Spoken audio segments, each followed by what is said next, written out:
So I bought this new camera, and it's like,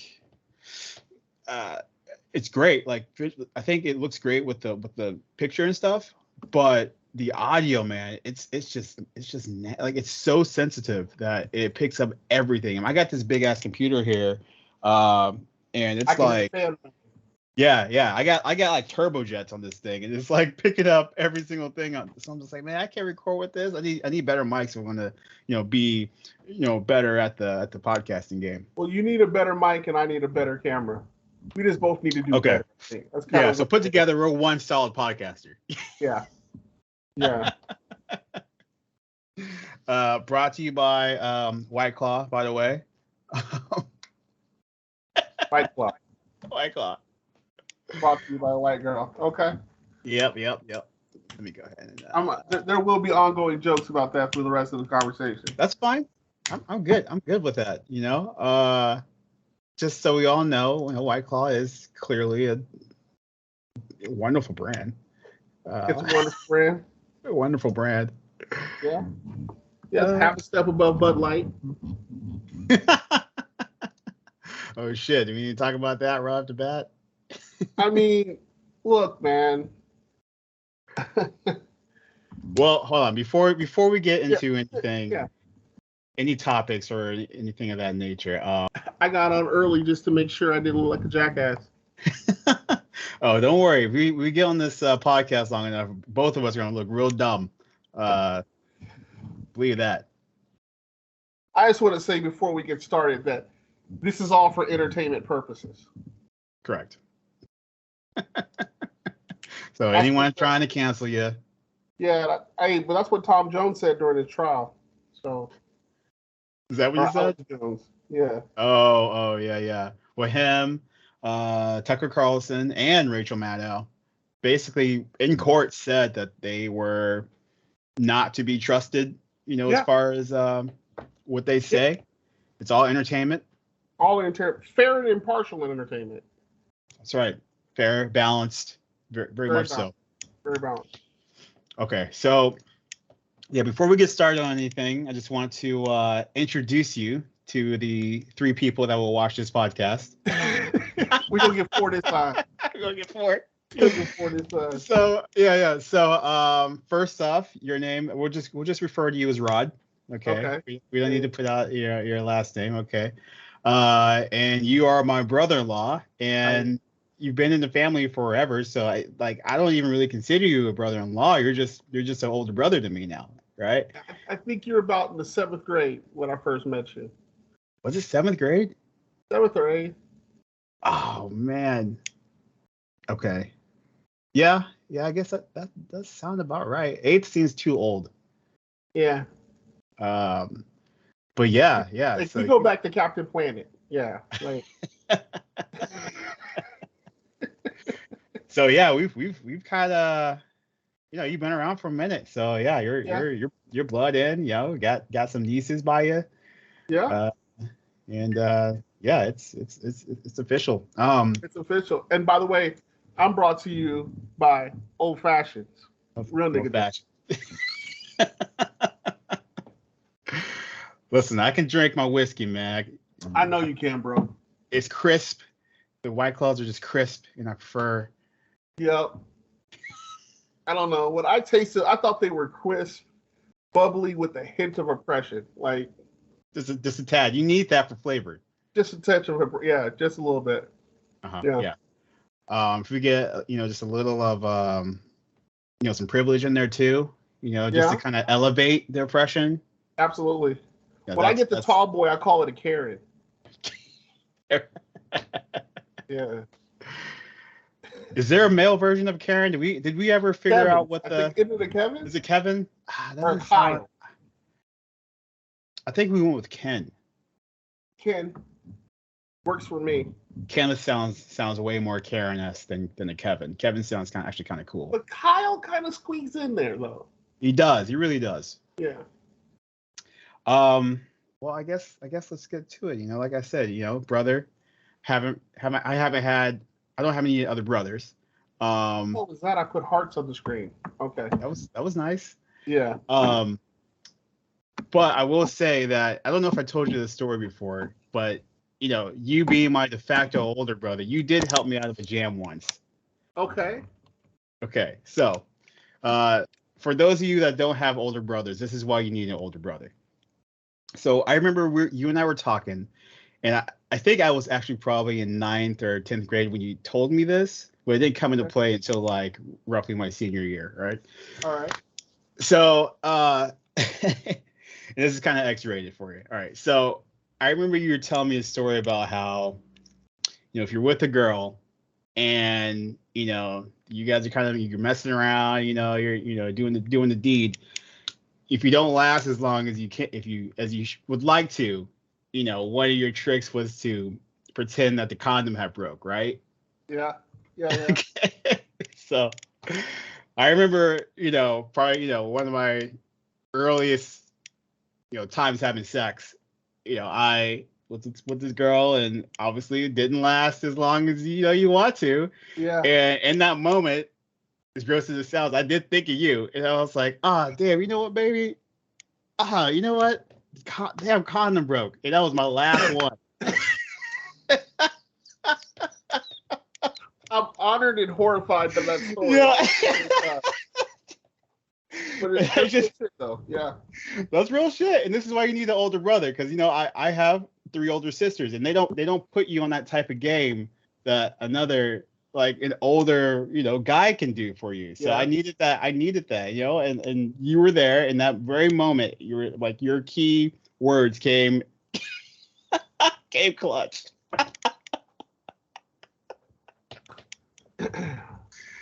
So yeah, that was my homage to you. Yeah, there's nothing I just remember you telling me a story about how I hurt your back with my speakers in the car at one time. Oh yeah, I tell that story a lot. Just when I always, because obviously, well, I still am. I don't know. Well, you have speakers in your truck now, but you're nowhere near the audiophile that you used to be, right? Mm-hmm.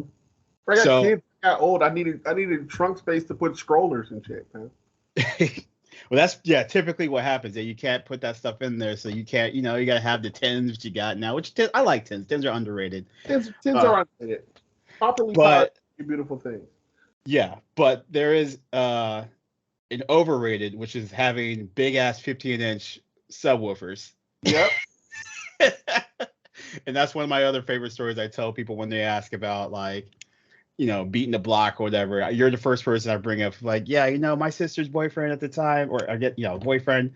We went down the street to the store, and you had those 15-inch subs. Was it 1 or 2? I never remember what was in there. It was 1. Damn. Okay. So yeah, just that one, man. Big ass box. And what kind of amp was pushing it?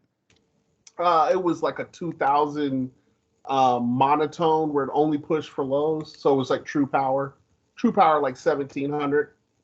Okay. Yeah, I just remember sitting in that back seat and just the knock on that speaker, man. Like, I couldn't even breathe, dog. I'm telling you, I'm just like getting my brain scrambled up like eggs, And it's knocking air out of my lungs. I'm thinking I'm about to die back here. Like, I'm George Floyd. Like, waving my head, like, yeah, just bopping. I'm back there, George Floyd, it with like can't breathe. I'm like, I want to be cool, because like I don't want to look like a no bitch on, like, oh, you can't hang on me, like, nah, like ears bleeding, like, nah, that's cool, like nothing wrong back here. It sounds great. Yeah, right. But I at that moment I was like, I'm never getting this dude's car again. Like, not, not in the back. But you got little speakers for a minute there too. I did. Yeah. Still do. I got them in the room. I just haven't put them in my car. I was gonna put it in my older Optima. Luckily I didn't, because it got hit on the street and completely destroyed. So I back there. I was waiting to pay it off, which I was that close to doing. It was like 8 months away from paying off that Optima. Now I got this new one. I'm like, that's how it be, right? Like, damn, you can't get out of this hamster wheel for nothing. So I was gonna put, so it's three 12s for the audience, and I have this 2,000 watt amp, and I was gonna put them in the speakers are audio bond, which is like, I guess mid grade. Yeah. They're mids, but you can get it done. Yeah. So I was going to throw them in the new Optima, and I just haven't got, like, I can't justify spending the money right now, and I'm also just like, I just don't want to put it into a car that I don't own outright. Like, something about it just seems wrong to me. I don't know what it is. Well, I'm gonna be down that way for 4th of July. So if you want to try to do a DIY, let me know. Nah, I'm good, but I am going to meet up with y'all. I'm going to meet up with y'all. Absolutely, we're looking forward to it, man. What's going to happen? You guys having like a barbecue or something, or? There's a barbecue on the 4th at my uncle's, and I talked to him. You're more than welcome. Like, you're more than welcome. You know your family, man. Right. Well, what are you guys gonna do the rest of the week? Run around with the kids, try to show them fun and exciting things. Oh, nice. You doing the Disney run? No. I think SeaWorld possibly. Oh, wow. I got some things I'm saving for, so Disney money is not there right now. What's the SeaWorld ticket price? I might need to get on that. I'm not sure. I'll check it out. I'll let you know. Okay. I'll probably yeah. Well, I'd like to see him. Especially if since he lives in Long Beach. He said there's a bunch of stuff around Long Beach we could do too. Interestingly enough, I'm a grown ass man and I've never seen the Pacific Ocean. Oh, and I'm going to repeat that for the listeners out there. I said Pacific. All you niggas that still say Pacific, it's not the right word, son. Knock it off. Yeah, never seen it. You didn't come out. I mean, because you've been out to. I came out, but I never went to the ocean. All right, we got to make that ocean trip. Took me to the China Theater. Mm-hmm. But we didn't really. I've never been to the beach. Okay. Wow. Okay, well, I'll be trying to hang with y'all most of the time. Then just I'll do a beach trip with you, and I want to see SeaWorld. I'd love to go. Yeah. I wonder if what the Long Beach beaches are like though. I don't think I've been to a Long Beach beach. I don't know either. I want to get down to a marina and get some ocean to plate type shit. I didn't get fat on accident. I wonder, yeah, they should have some good food. I don't know what Long Beach is about, as far as that stuff, because half of me thinks it's like a tourist trap. It probably is. Is it most of California a tourist trap? I mean, like, for real, isn't it a trap to live in California? Like, no disrespect to the 4 people that may listen from California. Like, I don't know how you niggas live out there, man. Like, the cost of rent, just everything. Like, you guys are, like, in the best environment, worst economic situation in the United States. Right. And I think, when it comes to that stuff, it's like, well, are we surprised? I mean, look at what you get. You got people always try and make a big deal of people that are leaving California, right? There's always, if you watch the news, they're always saying, oh, look at the migration from California to, it's always like some red state or whatever. But they never really talk about how that doesn't really matter, because for every like 1,000 people that are leaving California, there's another like 3,000 coming in from the Midwest trying to like make it out here. It's a cycle that needs to happen, but living in one of your bordering states, it gets annoying. What's that? Oh, because I live here in Vegas. Everybody here is rent was too high. You know what I'm saying? Where was I from? Yeah. Oh, I was from Cali. Why you moved here? It was too expensive. Every last one of them. Yep. I'm not trying to say it's a conspiracy, but the fuck, man. Niggas. And then what happens is people get out here. It doesn't work out well, and then they leave, and that's why I feel like the city doesn't have a heart, because it's all California transplants. Oh. In Utah, because I get a lot of Mormons trying to find themselves. Was you on some sort of like Mormon Rumspringa? Do you know about Rumspringa? Yeah, I do. I mean, like, it's a lot of Mormons out here. Like, no disrespect, love the Mormons. But I would never guess. Yeah. Wow. Okay. You get a little bit of everything. It's a melting pot. True melting pot. Well, Vegas obviously, it's a mecca for, lots of personalities, because it's Vegas, it's tight. It's Vegas. Cool it's supposed to be. Now we're still in, like, we emptied Oakland out. Because of the Raiders? And we took the A's. The A's are Vegas? The A's are moving to Vegas, building the stadium. They're tearing down the Tropicana to build a stadium for the A's. We just passed the finances in the council. Wow. What's going to be up in Oakland? I mean, I guess everyone there is going to be 49ers, Giants fans. I mean, it boils down to finances and just how capitalism runs the world, right?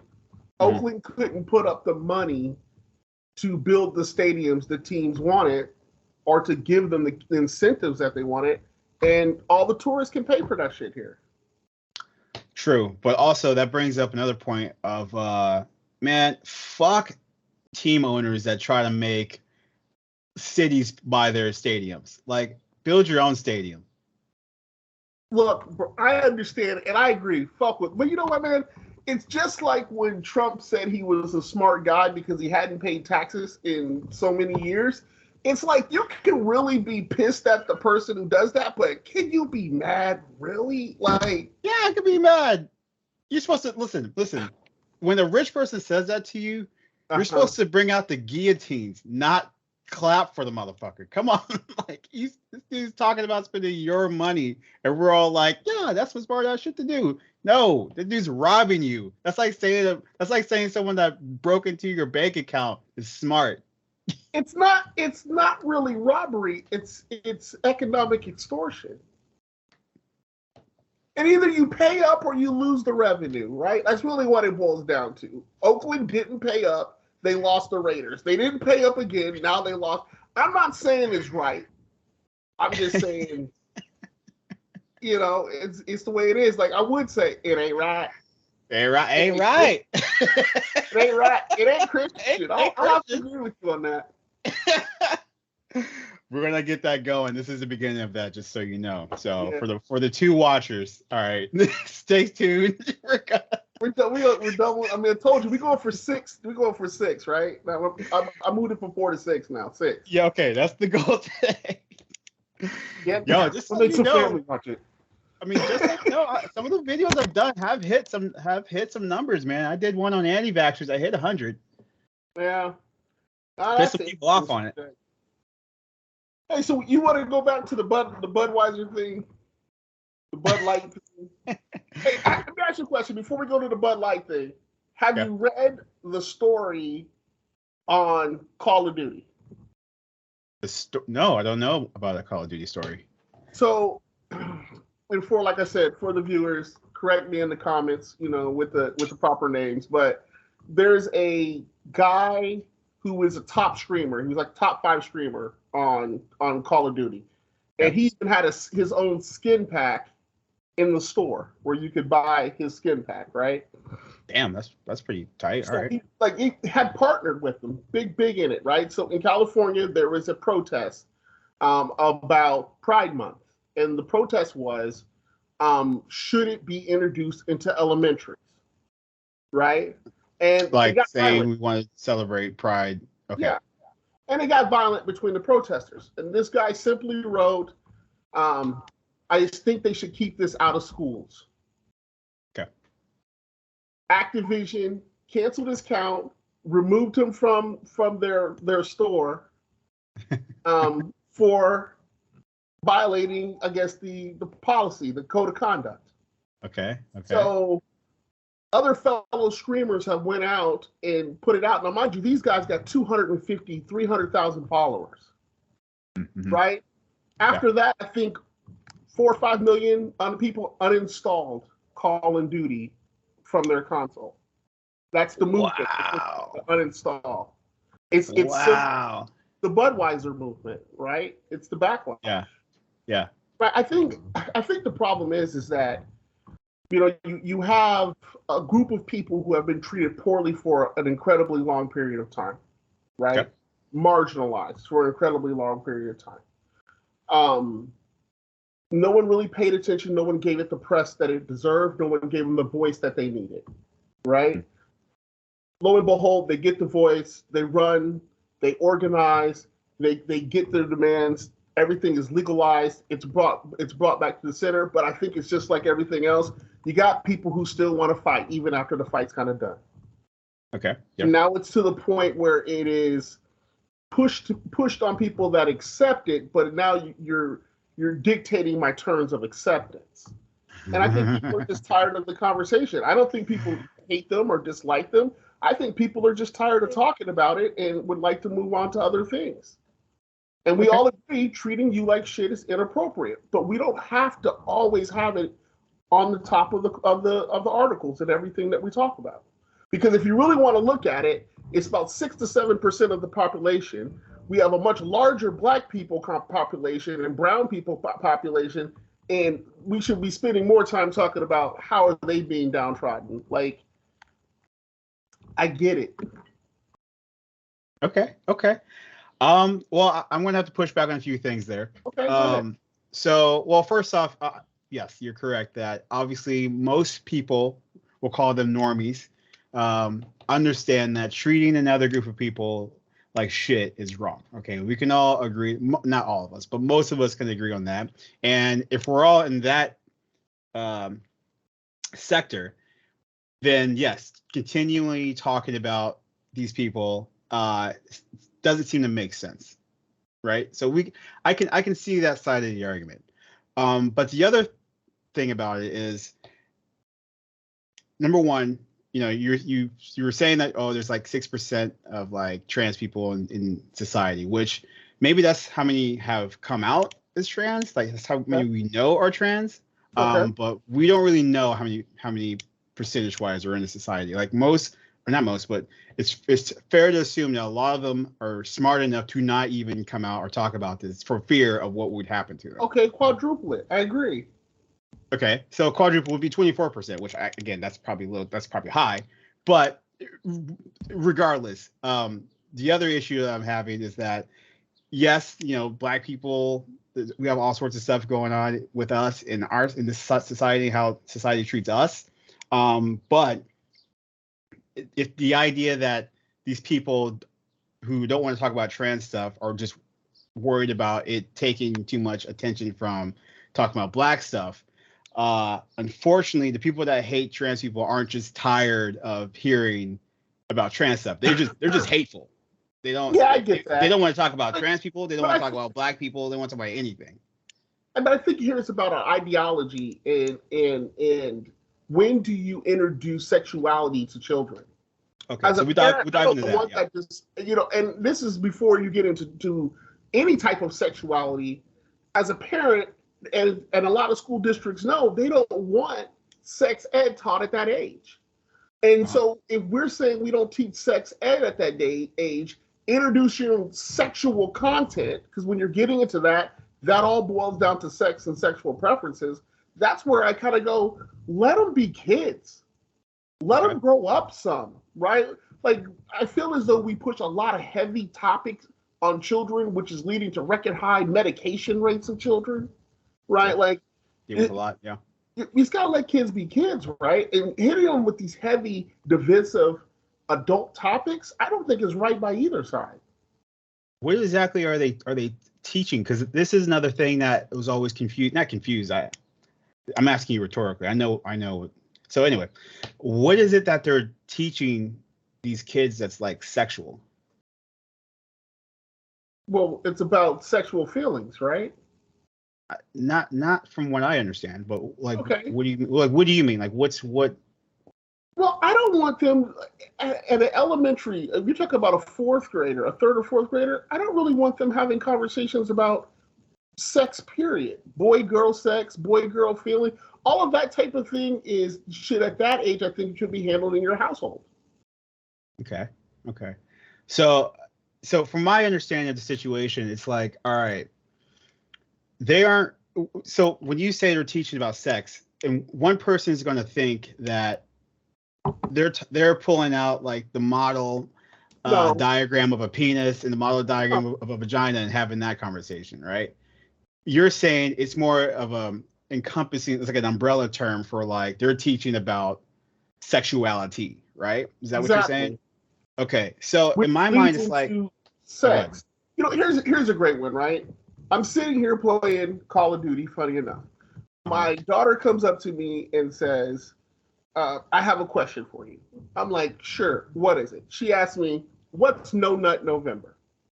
And I go, not quite sure. Mind you, she's in the third grade at this time. And I'm playing a game. I'm distracted. Hey, Siri, what's No Nut November? All right. Oh, guys, the party. Right? It's not that No Nut November is a hard thing or a bad thing to talk about. I just don't think that should be talked about at third graders. Right? Okay. Shut up, sir. Is that serious? Yes, he's telling me what it is. Right. It's just that and maybe that is parents want to be able to deliver messages on their own time based upon how they feel the maturity level of their child is. I felt as though that kind of got taken away from me. These same type of conversations about pride. Well, I don't understand. Well, what's the difference? Well, then what do you mean they like them sexually? Well, what's sexually? Well, what's sex? And then it's leading to a series of it's like I guess back in the day when they had reefer madness. It's a gateway drug, right? It leads into this can be horribly edited, by the way. I wouldn't do you like that. Horribly edited, by the way. But I mean, that's my point of what I'm saying. I just think at that age, like we should be less worried about talking about things like that and more just getting fundamental human beings in place before you add on, the puberty conversations because they're not even close to puberty. Sure. Now, so my thought is, okay, well, and I'm not a parent, right? So maybe what I say is probably going to roll off you as a parent. You might think I'm full of shit, but it seems like, kids are already learning about sexuality and like it's not harmful in any way. So in other words, it's like the kids see the way you interact with your wife, right? And even just from a kiss in the morning, hey baby, how you doing? That's already teaching them the dynamics of a person relationship. You're right. And we would never refer to that as sexualizing. It's just like, okay, well, this is how we interact, and this is the way I interact with your mom. We love each other. We're married. Absolutely. We created you. All kids ask like where babies come from. Yeah. And where babies come from. And then when I'm ready to quit telling them that a pelican brings it, then I should do it. It's just like if schools start saying, hey, we want to have a campaign where we want to talk about how Santa Claus is really not real and talk about commercialism. Mm-hmm. That's not your right to take away my lie. Like you can't tell me when I need to evaluate when to tell them that Santa Claus isn't real. Okay, yeah, but it's not all done to hurt. It's not hurtful. The whole idea of Santa Claus, the Easter Bunny, Tooth Fairy, none of that stuff is hurtful. But if you never at any point in time teach them the truth, then you'll sit an idiot in the world. I totally get that. But let me choose as a parent when I want to introduce those concepts in based upon the maturity of what I'm dealing with. I think there's an argument to be made, as far as making sure you don't get into the nitty gritty of everything. But I think there's also room for like just an overview of like, hey, these people, marriage works like this. Sometimes it's a man and a woman. Sometimes it's a woman and a woman. Sometimes it's a man and a man. I think that sort of thing, because they're going to go into the world. It's not like they're going to go to, you go to any restaurant, you're going to see a lesbian couple or someone, they're going to see it. So for some reason, it seems better just to kind of nip that in the bud. And then then you can wait for the nitty gritty for later. Yeah. I mean, look, fundamentally, I've had these conversations with my children at a very young age, right? Mm-hmm. But from a parent standpoint, people like to do things their own way.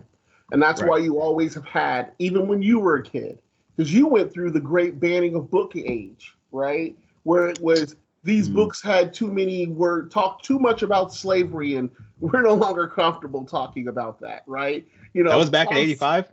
I know it's now. Tom Sawyer got hit with the whole because they said nigga too many times in the book. There's a lot of books and things where it was deemed too much information for kids. Uh-huh. Yeah. And so it got pulled back. Now, whether you agree or that's where a parent's choice gets involved. That's why they send a permission slip home. That's why you decide as a parent, yep, go ahead, let them listen to that, right? But to take that away from some parents, you should expect a fight. Yeah, and I don't know what they're actually teaching. I just know like it just seems a little selective because I remember like even watching Looney Tunes, man. You'd watch like Bugs Bunny dress up as a girl and like kiss Elmer Fudd and like all sorts of. It's like, I mean, is that sexualizing? Like it's a cartoon too. Like it's a hentai now. Like, I hate some of these cartoons now, man. Like, I've had a hard time getting into anime because I think it's just so sexualized. And I came from being a whore of a young man, right? And I think God blessed me with 3 daughters to show me how shitty of a person I was. And at times now, I feel like I'm more of a feminist than a lot of women are. Ooh, okay. How's that? Well, it goes right along with the movement, right? We've gotten to a point where I think because everyone's trying to carve out their space, that some ideas you can't stand by them anymore, or it's uncomfortable to stand by them anymore, right? So it's uncomfortable as a biological woman to say no to a transsexual woman, right? Because the idea is to accept everyone with all of their flaws, no matter how big they are, no matter how small they are, we accept everyone and we should just rope them in and bring them into everything. And now we've gotten to the point that we have champion winning, medal winning, going in the record book winning men who are trans beating women in sports. And I look at it and say it's they're losing their place. Right? Scholarships, things like that. And there was a reason why those brackets were divided out. Don't be mad at me. There is a difference between men and women. There's a physical difference driven by physiology and hormones. I didn't do that, right? But it's true. I know, but people don't want to say it's true. And when you have someone that you're not even know what their testosterone levels are competing against women and women cheering them on, I just don't understand. Yeah. Now that's something that, I don't know if you've been following some of my solo stuff on the channel, but yeah, I've been trying to do like a series of like videos on like why the pro-trans movement is correct. And it's a 4-parter. The first 3 are about why it's correct. Yep. The last one I'm going to do is going to be tossing a bone to the, we'll call it anti-trans, even though I understand it's not really an anti-trans movement, but the opposite side, which is, what type of things are the pro-trans movement missing? And sports, to me, is probably, if not one of, is probably just the only thing that like there really is a problem with. Okay, well, how are we talking about this? What are we going to do to like moving forward? Because you're right. There's a reason why we, like you said, the brackets are separate. We want there to be a spot for, well, I'll use the term cisgender women to be competitive in the sport, right? We understand that there are physical differences between male and women, especially in like competitive. Like if they say, a woman can be a man in basketball. That's true. A woman could do that. Like I'm a regular guy. I could go to the park, play some girl, and she cleans, she wipes the court with me. All right. That's probably not going to be the case though once you reach the NCAA and the NBA level of competition, right? Which is what they're talking about. So that has to be rectified in the sense that, if once you're at this like elite sort of status athletically, you're dealing with 2 different cuts of people. Like period. But I will also say that I don't know if they're gonna have to do anything with the like hormones. I don't know what the future is going to be. That's what they'll have to get to. I think, and I don't know, like I'm not a scientist, I don't understand, but I know NCAA in their first draft of the rules or the rules they may have put in place is that there has to be hormone testing that takes place. And if you can show the acceptable female levels of testosterone for an extended period of time, and it has to be so much time, then they believe that that is a fair competition level because now the testosterone is not setting off the difference. But I don't even know, there's just some physiological muscle mass difference, different things like that where, like, here's the thing. I don't know how long this person was or whatever, but I want you to look up, maybe if you could even insert it in here, post-production. There's an MMA fight. Okay, hold on. Where it was a trans woman fought another and just beat the dog shit out of her. And if that was a man in the ring beating up another woman, everybody would have been outraged. Right? I don't matter. It doesn't matter what your sexual preference are. You shouldn't be out there as a man beating up on a woman. And this woman beat everybody she fights. She beats the crap out of. Outside of that, I just want to make sure that the viewers get it. My position is everyone should be treated fair and equally. No one should be out here judging people because no matter how straight you are or how Christian you are, you have skeletons in your closet, right? There's nobody out there that's the perfect person, right? There was only one person that's ever been here like that. And I think everybody should just be a little less judgmental, a little bit more of mind your own fucking business. Like that. Right? And let people let them do them, right? You can't be mad if somebody's doing their thing. Even if you don't like their thing, if you're hating on them, then you're just a hater. You know what I'm saying? And I don't support that type of hate. There is hate I do support, but that's not the type of hate I support. It was funny. Another thing I'm going to do a talk on is like, yeah, there is a little bit of hate that should be out there. And I guess a quick example that I was alluding to in one of my other videos was like, it's okay to hate Nazis. Like, you can do that. You should hate it. Make sure that never happens again. That's good hate. That's healthy hate. There's nothing wrong with that. Yeah. We don't have to always get along with everyone, and No. it's okay to have disagreements. It's okay Absolutely. to we've lost. There's something especially like political, especially like socio-political, when you're dealing with it's okay to not agree on some things. I think you should engage in a battle if you don't agree. But I also think that I think you mentioned it earlier that if you engage in a debate and your side loses, like, stop fighting then. You know what I mean? Like, I feel like some of this shit keeps coming back I agree, up. but I mean, shit, you got people running around with Confederate flags. Another good example. Yeah. And for all of you out there, you were traitors and you lost. Give it up. Exactly. Yeah. Right? It's not Southern pride.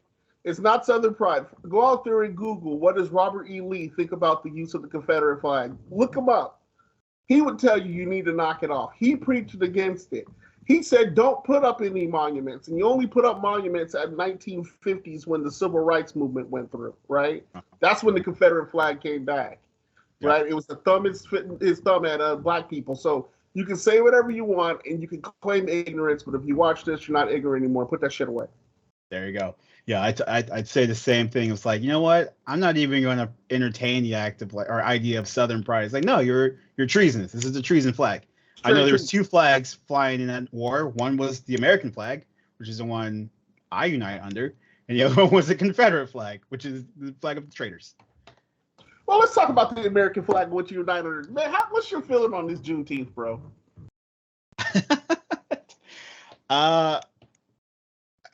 My overall feeling is I just don't care. I like that we have another holiday in which some people can have a day off. So I'm down for that. I'm always down for labor having time off. But as far as, what it is, I understand the history behind it, or at least some of the safer version. There's probably more I don't know about, it's coming up. But, okay, well, the North won the Civil War. Southern slaves, I guess in Texas, were the last to know. And were continued working until another 2 years, and didn't find out till somewhere around the Juneteenth, where the soldiers came down. And that was the date. You got to get official. Okay, yeah. So it was like, oh, okay, I guess we are free. So it's like that's cool. Like, I dig that. But one thing that's kind of I don't know what's going to happen in the future, but there's a bit of like commercializing of it. And what do you mean a bit of? Are you surprised at any level, bro? Everybody's gonna make commercials for President's Day. Like, what are you talking about? Every holiday is gonna get commercialized. But it kind of takes the bite out of like what was supposed to be. Like, even if you agreed or don't agree with the holiday or whatever, like, it was supposed to be this like reverend thing, But Christmas is a reverent thing, and it's highly Easter. Like, come on! I think it means once you really made it when you got Hallmark cards. Come on, man. Okay, yeah, I guess so. But my thing is like, why is it every Juneteenth I have to read an article about some like uh cafeteria or restaurant, white owned, and you're like, this year we're gonna sell fried chicken and watermelon. It's like, come on, bro, don't do this today. What are you doing? Look, I'm gonna call it it's like the movement syndrome. Maybe that's what I should call it. It's the movement syndrome. Like, most movements don't have strong centralized leadership. They don't have a strong centralized speaker anymore, right? So, like, there's no one coming out, even for Black people, because that's a problem. Like, we don't have Black leadership anymore, right? So there's nobody for the Black people saying, okay, this is what it is, right? This is what we're going to set the boundaries on of what's acceptable and what's not acceptable, and this is what we have to in turn teach, right, out to everyone else. It's just like you said, it's another holiday that most people aren't going to get off because, it's like Martin Luther King Day. You're going to work on that shit, right? Like, it's going to happen, right? It's not one of those real holidays, as most employers won't put it in their employee handbook. You know what I mean? But I think it just lacks real expectation and guidance. Like, I'll tell a story, I won't say where I work, but, this lady, white lady, she does all the decorations for the site. She does all the decorations for the office, right? Uh-huh. And so she walked up to a Black person and said, what am I supposed to do? How do you people decorate for this? Yeah. So many problems with that statement. All right. Right. And the funny thing is that when I heard about it, I thought to myself, I don't really freaking know. It's either kente cloth, Kwanzaa decorations, or we should be doing 4th of July decorations. But we have different color schemes, so instead of like red, white, and blue, it's like green, black, and yellow or something. I don't know, but like I think somebody needs to get a patent together. Like Santa Claus had to be put together by Coca-Cola. Somebody needs to put together this Juneteenth, right? And put out what it's going to look like going forward. Because in my opinion, if you really want to get down to it, I really think that 4th of July should be phased out, and Juneteenth should become the real Independence Day. If we really talk about we want to be an inclusive country and we want to talk about independence in America, it's still disrespectful to a segment of this population to say we were independent on this date when you were holding us in captivity. Ooh, that's a hot take, bro. Ooh, getting rid of July 4th? Yeah. Make it a non-people work on it day, and make Juneteenth the day that everybody truly takes off. That's if we really want to talk about being inclusive, if we really want to talk about including everybody in this great nation and saying when we were free, you can't tell me my people were free when we were still in your fields. Interesting. Well, I mean, that's a solid, argument. Like, how can I be out here celebrating independence when it was clear that independence was reserved for a very select few group of people, right? And for us, and it wasn't for women. Here's my feminist shit coming. Okay. Like, it wasn't like, I mean, like, we really weren't free in this nation. And if you really think about it, like, the arrogance of people who say that they don't see in color and don't understand the very basic idea of critical race theory, right? I think people have taken that shit way too far. But the basic idea is that systematically, through history, there's systems of oppression. The fact that people don't want to recognize that or can't even have a decent conversation about that is the same reason why they still believe 4th of July is everyone's Independence Day. Okay, so obviously I want to agree with all that stuff, but just because agreement is not good for entertainment, it's not good content. Let me play devil's advocate. All right, I love this shit. Go ahead. Now, you're over here talking about like, systemic racism and all that shit. Okay. Slavery was 160 years ago. Yeah. Like, why are you still talking about it today? You were talking about systemic racism. Like, blacks got the right to vote like in 1968 or something. Like, yeah, something like that. Why does that matter now? Unless you're just woke. Unless I'm just woke. Okay, you know what? Because power was set up in a way through that whole time that power really wasn't given to a group of people. And I'm going to take one step back. We're just a generation away. My mother and father dealt with segregation. And it wasn't just like what they talk about, segregation of white and black water fountains. I'm talking about white and black towns. Mm-hmm. Right? Like, they're from the South. Like, the city that they were in is where the niggas stayed. Right. Right? They had their own tailors. They had their own barbers. They had their own post office. They had their own bakers. They had their own mechanics. They had their own CAD company. Not because they wanted to, it's just because we weren't welcome. Right? Yeah. And then there was a fault for integration, and some would say that ruined a lot of good back businesses. Right? Take one step back. Yeah. Okay. Take one step back too. You look at Tulsa, Oklahoma, Greenwood, right? Where people had a successful segregated city. It was completely destroyed. That land is now held by white people.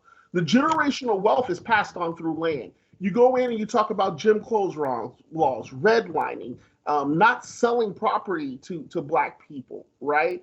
Those things are all systemic, which have put us in a position where we rent at an astronomical rate compared to the landowners of white people, right? Where true power comes from ownership, right? Right. And so if you don't recognize these things even happened, right, you can continue to perpetuate some of these systematic things that have been put in place. And that's all it is, just recognizing where we're at, right? I'm not saying slavery is what is the problem today. Slavery's been over. It was the begrudging movement of white people. It was the KKK. It was the legislation. It was all the things that were consistently done to us up to this day. They just have a new face. Right. You know, they have a whole different way of going about it, but it's still out there. As long as when you see black people rioting because one of our own was killed and they're all referred to as thugs, and then when you see white people committing treason and storming the Capitol, and they're trying to justify how they were good people. And why did they get to that point? Not one time did they call them thugs. They didn't call them, you know, it was a riot that, you know. Yeah.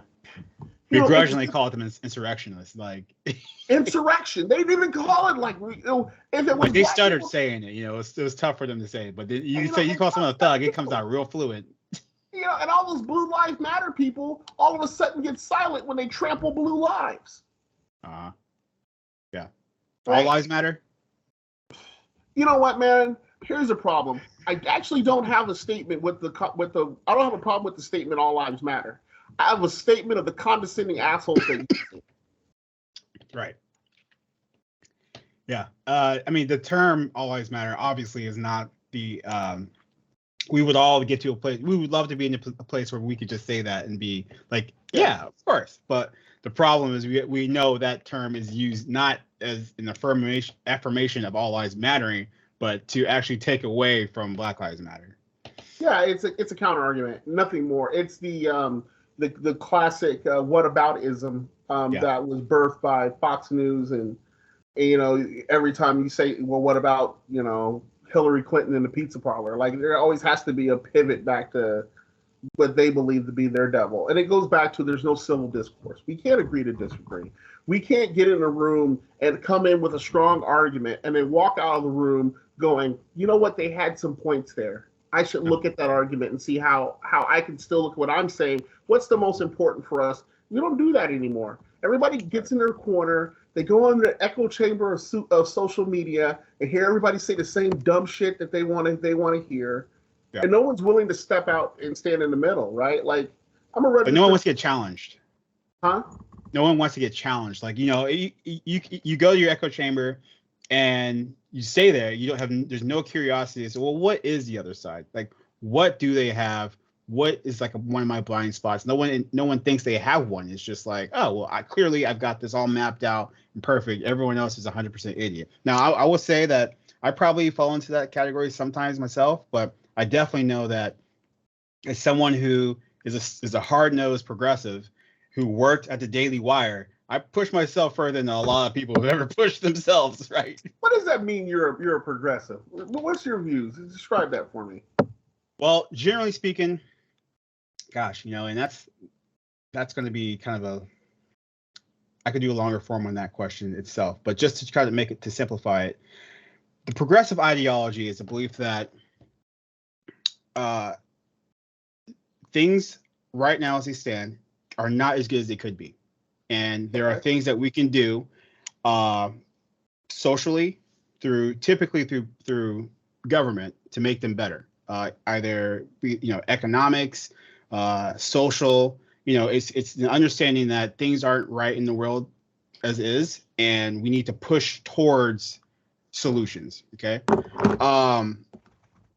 And by that extension, conservatism is the idea that everything now is, if not perfect as can be, and any movement towards progressivism only comes at the cost of your own freedoms, liberties, whatever things you may, cherish, government interference, things of that nature. So as a progressive, I don't really worry about that type of stuff. My belief is that we can do some things to make things better.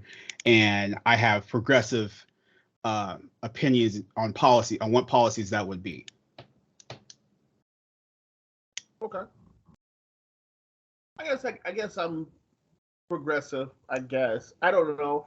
I just think what I am is I just try to apply common sense. Okay.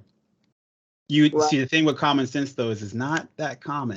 Yeah, and I completely agree with you. 100% is actually my slogan, right? But yeah.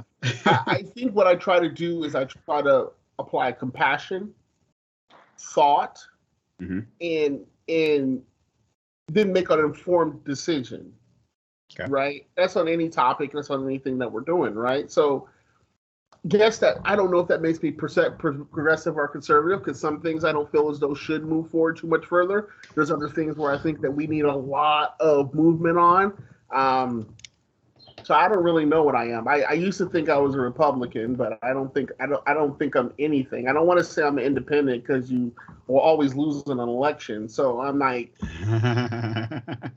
well, I will say, one thing that I have with the orthodox behind Civi is that, everyone has varying levels of like progressiveness and conservativeness, so it's like, if you break it down per issue by issue, there isn't a person who's going to be progressive on everything. There isn't a person who's going to be conservative on everything. Only hacks do that, right? If you put any thought into any topic, you're going to have some nuance, some gray area on that stuff. The hacks are running things.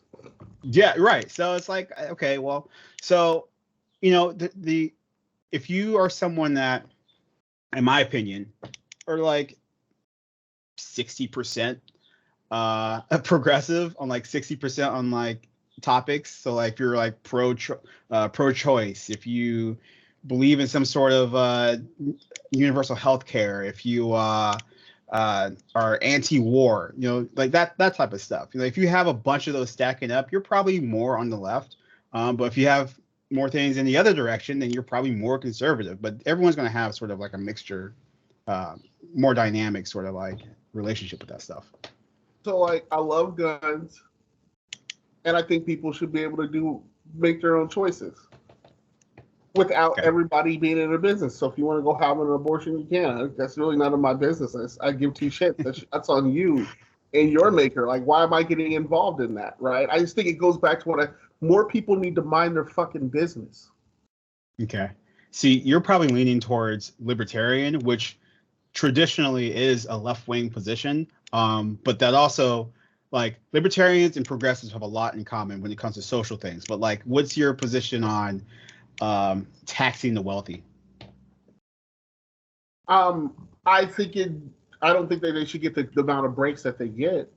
I think that when you look at taxation versus livable wages and everything, I think that they could probably get taxed a little bit more. Now, I know there's a strong Reaganism economy idea that when you tax the wealthy, blah, blah, blah, whatever. But I can tell you we go into a recession every time a fucking Republican leaves office, right? Like, right. That's not me. That's fact. Look that shit up. You know what I'm saying? I honestly am starting to get to a point where I believe that capitalism has gotten out of control. And we have to do something at some point to try to level the playing field, right? Like, I work in corporate America, I don't want anybody. I sit in those rooms where hard decisions get made. And also your management. You're not. I don't know how upper management you are, but you're management. I don't want okay. to. You got people under you. Yeah, I get. I'm at a higher level. I see a bigger bird's eye view of things, right? And when I'm in that, I'm good at what I do, right? I try to add a level of compassion and a lot of humanity to what I do, but there are times where decisions are made for margins, right? And those are never fun decisions to make. You try to do it as fair as you can. What the higher people go in business, though, the easier it becomes for them to make the decision for margin, if that makes sense. Yeah, so when I hear a high-level businessman wants to run our country, I'm nervous. Yeah. Because they're not coming from any level of compassion. They're coming from a level of spreadsheets, bottom line, in a feeling that they owe their constituents or their stockholders something. Right. Shareholders is what they are worried about. And like you said, they're dealing with spreadsheets. That means you're not a person per se. You're a number. You're a widget. If you want to put it that way, you're a cog in this machine. And if I have to replace a cog in my car, if my battery goes out, that's just a battery that goes out. But if I have to replace a battery in my company, that battery has a family. That battery just picked up a mortgage. Yeah. That battery has a leukemia bill for their kid. So that's a whole different thing that they don't really grapple with when they're making decisions. Well, I think when they get to that point, they think about their car, their kid, and their standard, because you look at C-level positions, they're rotated quite heavily, right? In most companies, you're not going to see a C-level person in a job for more than 7 years. It's always somebody hungry that's willing to do it cheaper, or is more innovative than the practice. So those positions roll. So those guys do as much as they can to keep their nut, right? And for them, they're fighting for their family. Now, some people will say they're fighting for excess, which goes back to our earlier conversation of I think there should be fairer taxation. I think that everybody should pay their fair share into the machine, or we need to look at, and my bigger problem that I have is that I don't understand sometimes what our tax dollars go towards. I look at the products and services that I receive from the money that I pay out, and I don't necessarily understand if it's being paid well. I mean, we could definitely increase the taxes on everybody, but I have some serious problems with infrastructure. I have serious problems with healthcare. Average American, if somebody brings up Canadian healthcare, will say that you're going to die, or it's subpar, or they have all these myths that they say the propaganda machine of big pharma and big healthcare has pushed it. I lived in Canada for 7 years. Okay, it was the best healthcare I ever had in my life from people who truly were interested in seeing me healthy. Yeah. They don't have to worry about, and actually that's a very good point. And let's not, or please make sure I don't forget about the whole how much they pay for kids. Yeah. To have kids over there. But one of the biggest problems with our healthcare is, it's not even just the money around it and the insurance itself, but the simple fact that you go to an American doctor, not only are they working to make money, because the reason why they shuffle you in and out is because they have to see a certain amount of customers to make enough money that day to support their actual firm. So they have to shuffle us in and out. So they already have a business model and business incentive to not really care to give you the time, but rather treat you as a number. But the other problem is that they, if they do spot a problem or a potential problem, they have to weigh, say, giving you an X-ray or MRI against getting paid from the insurance company, because they have a whole room of people whose sole job is to argue with Aetna or Blue Cross Blue Shield and make the case that you had to have that MRI. And Aetna's job is to say, no, you didn't, and we don't want to pay you that money. So they have to go through this whole battle of getting the money just to treat your ass, right? Canadians don't have to worry about that. Dude, I got caught in the system. What happened? Well, you remember when we was down in Alabama, and you might have left. We were playing kickball. I heard. I remember the story. I fell. I hit the ground. And you know what? I come from a family and a dad that used to have a saying, are you hurt or are you injured? You played football. That's a football saying. Right? So hurt means you need a moment, but you get back in there. Injured means you need to go see a medical professional. Right? I knew I was injured. Couldn't lift my arm up. Right? I knew I was jacked up. Right? Damn. I played it off because I couldn't mess up my cool. I was in front of people playing kickball with kids. Like, I can't act like I'm hurt, right? But, I come back. I'm trying to hack the pain out. I go to the emergency room, and I fuck up. Oh. I walk in, and the first thing I say is, I need pain meds. Where's the tracks at, junkie? Yeah, exactly. You can't do that in Las Vegas, all right? So they gave me one pill they administered while I was there and told me I needed to get a primary care doctor because, like most people, I didn't really have a doctor because I didn't feel like I need one. I'm healthy, right? So I go get a doctor. I go and see him, and he's like, yeah, I'm going to give you this cortisone shot. And I'm like, dude, I think I got a torn rotator cuff. He's like, how do you know what you have? I'm like, I can read symptoms online. Like, it's not hard, right? Like, I understand you went to a lot of schooling, but some of this shit is not rocket science, right? Like, so I'm like, I got a torn rotator cuff. He's like, well, you shouldn't be able to do this. I was like, motherfucker, I can't. Yeah. Right? He's like, oh, you're just not trying to hard. Would you thought this was a gotcha quote? Like, no, you're right. I can't do this. He's like, you're not trying hard enough, right? So he gives me a shot of cortisone. I call him back. It felt good for a couple of days, but because it's cortisone, right? I hit him up. He's like, yeah, this shit ain't working. I'm still in pain. I come back there. He does another test. He's like, all right, I'm going to send you for an x-ray. I'm like, look, I'm not the smartest guy in the world, but a torn rotator cuff is not going to show up on an x-ray, right? It's muscle and tissue, right? Like, I need an MRI. Well, Blue Cross Blue Shield won't let me do an MRI until I do an x-ray. Oh, and I go, why? He was like, because the x-ray's cheaper. And I go, great. I go do the x-ray. It comes back. I don't see anything on the x-ray.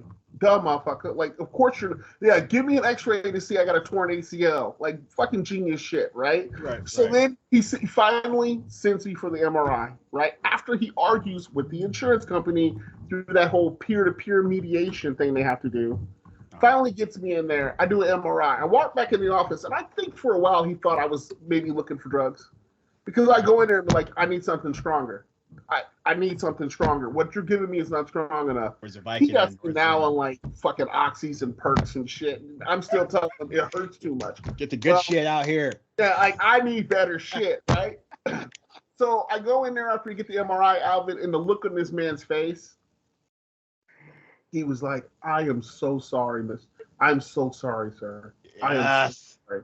And I'm like, why? He was just like, I don't even know how you're functioning.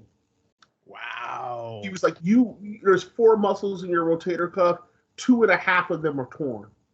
2 of them are completely torn. And one of them, he's like, those tests must have been excruciating. I'm like, yeah, they were.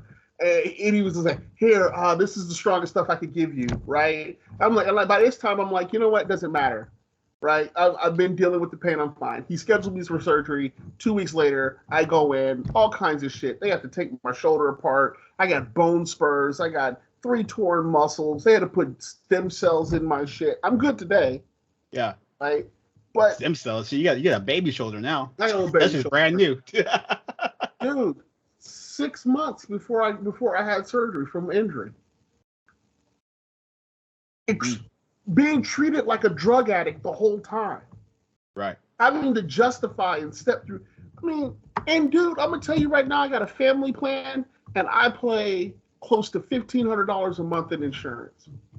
Just for you to go through this entire rigmarole when you need it. It's like you don't even use the shit. Obviously you take the kids, for their checkups and stuff, but you don't even use the shit, and they collect all your money just for the one time you actually need it, and to fuck you up like that. And they make you fight for it, right? It make you feel like something's wrong with you, and right. They toss in the copay. You got to pay them to treat you that way. And you don't even want to talk. I don't even want to talk about the copays, man. It's like, I feel sorry for my poor HR lady. I was on a call with her, and she talked about how great our benefits were, and I'm like, really? Have you used them? Great's a relative term. It's like compared to going to the back alley. It's better than not having any, I guess. But still, yeah, it could be some bullshit. Hey, you said you wanted to go back to the cost of the kid. Oh well, just another thing about they was talking about like Canadian and like the cost of socialism and all this other shit, and like Canada also pays you to have kids. Yeah, they do.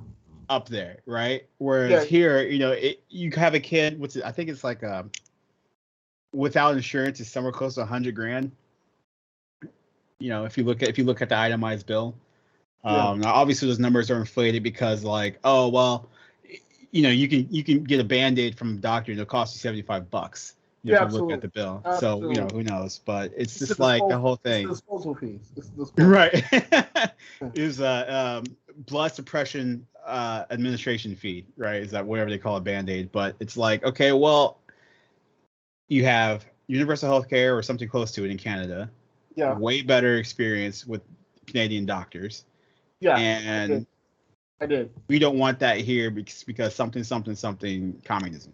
Well, it caught me bastards, right? If that's communism, I'll take it. I'll say this: my first daughter costs close to $300,000 itemized bill because she was a preemie. Oh, that's right. Okay, yeah. Right. Yeah. My second child cost me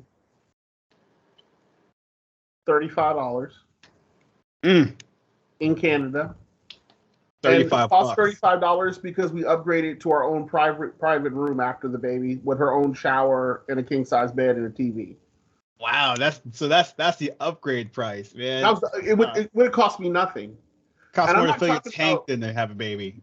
Yeah, it should cost you nothing. I pay for an upgrade at birth, right? That's the reason why. But prenatal vitamins, all of your doctor visits, all of those things, absolutely free. If you have a sniffle, you don't feel good, you go to a walk-in clinic. They're all over the damn city. They're not. The worst they're going to charge you is a $20 copay if you don't have your OHIP card with you. They're going to treat you right then. They're going to give you medicine. The only thing that, as a person, that you would get insurance for is prescriptions. So the scripts are cheaper. But you still got to pay for them. So when you have a job, basically you get a prescription medicine insurance, which covers that cost. But yeah, I never felt so comfortable in my life. I never worried about being sick. Is the service a little slower? I think it's a little smarter. So if you're American and you go to there and you get in a car accident and you say, I got good insurance, you expect to get all kinds of MRIs, and they'll do whatever the hell they think your insurance company is going to pay for, right? In Canada, they're going to give you what they think you need, right? Legitimately, the tests that need to be run in order to diagnose you properly. No more, no less, right? Because they're cost conscious because they're paying for it, right? But it doesn't equal bad service. Not at all. I had asthma my entire life. Asthma in my entire life. Carried an inhaler, did all that stuff. I went to Canada. They sent me to the Firestone Breathing Clinic, and I come to find out that I'm allergic to these certain things. I started taking allergy medicine. I barely use my damn inhaler. It was the first time in my life somebody taught me that that asthma is an allergic reaction. I never knew that shit. What? I didn't know that either. Yeah. What are you allergic to? That's the first thing a doctor, you got asthma. It's an allergic reaction. There's allergens in the air that when you breathe them in, it causes your lungs to inflame. When you're breathing heavier, you're breathing in more allergens, which causes more inflammation. Some basic shit that no doctor here will tell you, because you'll naturally say, hey, let's treat the allergy. But instead, they want to sell you those goddamn inhalers. I remember you carrying around inhalers too when early, yeah. Wow, I didn't realize that was a thing. I thought you had asthma. You just had asthma. Run, Alvin. If I take my allergy medicine, I can run to the gym and go to the gym and run and not have to use my inhaler. Wow. So fuck all you people who talk shit on the Canadian healthcare. Like, go there and feel comfortable one time in your life doing something stupid. Oh man. Okay, so it's safer to play kickball in Canada than it is. That's damn right.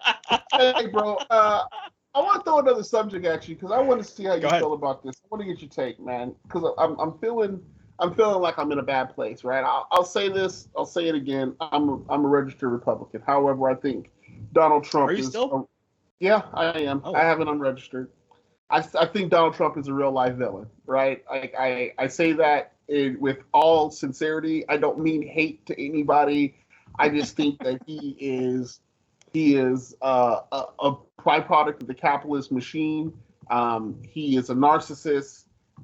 You have placated him so long and played with his ego so long that now it's real. Okay. I know you played your party to politics so hard just because you wanted to be pro-Republican that.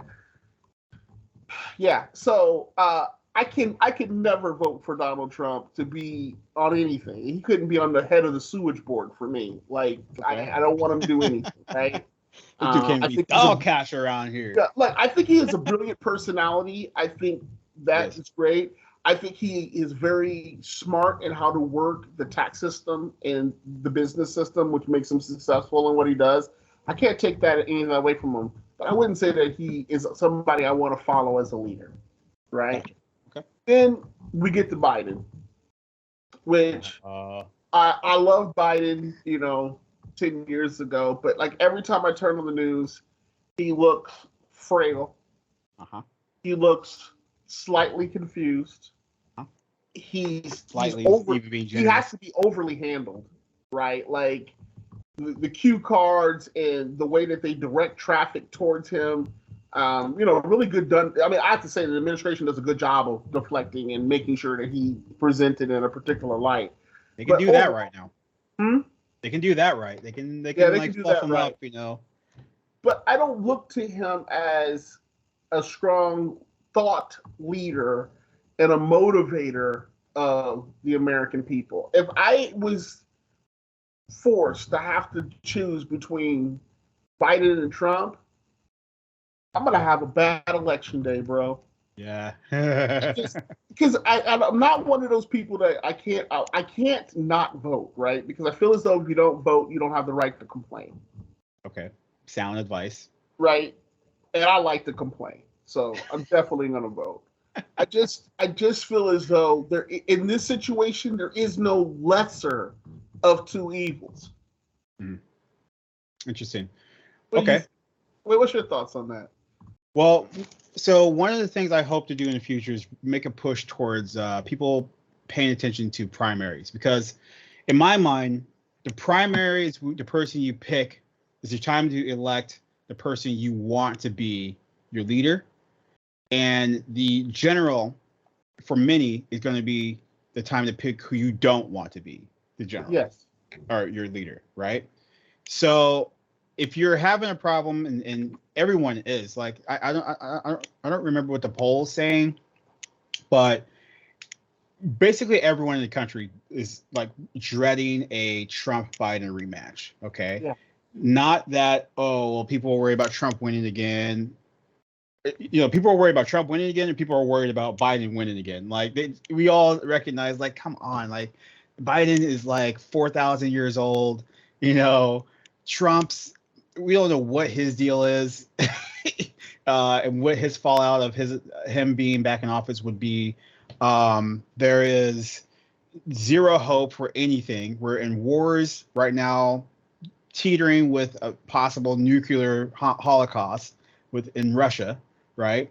And we got, like, people are, like, inflation, like, are financially getting wiped out. Like, just everything's bad, and it doesn't seem to be anyone there to do anything. And if you get like Biden, I mean, what if he dies? Then you got Kamala Harris, and it's just like, who's even worse, right? So we don't have any options. So my thing is like, okay, if there's a year for people to not ignore a primary. It's this year. Okay. If we're so worried about a Trump Biden rematch, then you have to get involved in this primary. So, in my mind, you need to like look at some of these Democrat primary people. Like, have you looked at Marianne Williamson or RFK Jr.? But are they even? I guess, is the Democrat Party even accepting challengers? Well, they are ignoring them. Primary, but normally the incumbent is a no bid job. That's how it used to be, or it is technically, but normally the incumbent isn't someone that everyone hates, right? So it's like, this is the year to knock that out if you're going to do it ever. Okay. I think, and I'll be very honest with you, I think this is the year for Democrats to take a chance, in my opinion. Right? You have an embattled Trump right now. Mm-hmm. I mean, he's getting lawsuits and legal battles thrown at his ass, and some of this stuff makes me question whether or not is he even eligible to run again with some of the charges that are pending against him, right? And he's innocent until convicted, but some of this stuff looks pretty bad, and there's recordings and all that type of stuff, right? I just don't think the Democrat, as a Democratic Party, is going to make the hard decision to tell Joe to step aside. Oh, they're not at all. And so I hear you with the primaries, but how good is that really going to do it at the end of the day if they've already picked their pony? Well, if you're saying that they're going to rig the primary, then nothing's gonna happen. But it seems like we're in a position where, despite Joe being the incumbent, people just need to vote for Marianne or RFK.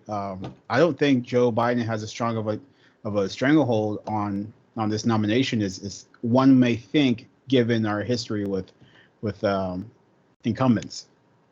Okay. I mean, it's a possibility. I mean, I think both parties are due for a split.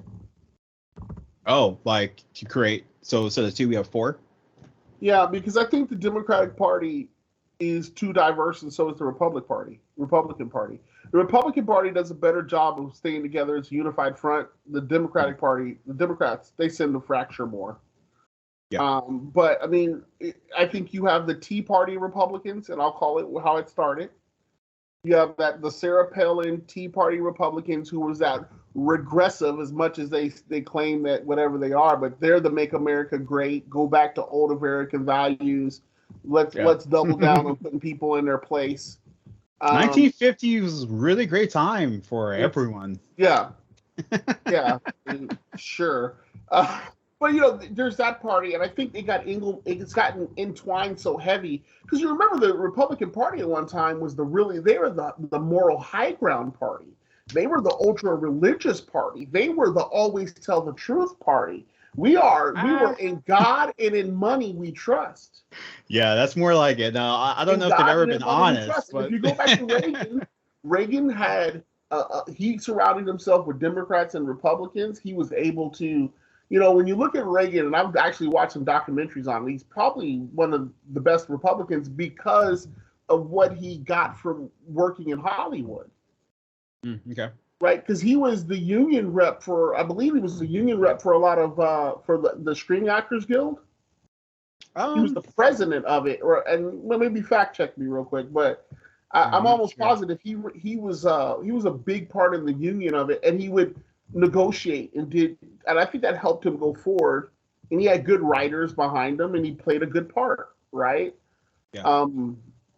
I just don't see that anymore in either party right now, and I think the Republicans need to separate out back to the old school Republicans. Then there needs to be the more radical Republicans, the more Tea Party Republicans. Democrats need to be more middle of the line Democrats, and then there needs to be more of the Green Party Democrats, because there's a fracture within the party even on that, between when you look at the Bernie Sanders and Elizabeth Warrens who become Democrats when it's time to raise money to be president, and then go back to their independent position. That's the same thing that happened with Trump. He didn't originally say he wanted to be a Republican. Yeah. And he was going to separate and start his own party, and then the Republican Party, was like, "Don't do that." Get through the primary, thinking they were going to beat him in the primary, and then he won. Yeah.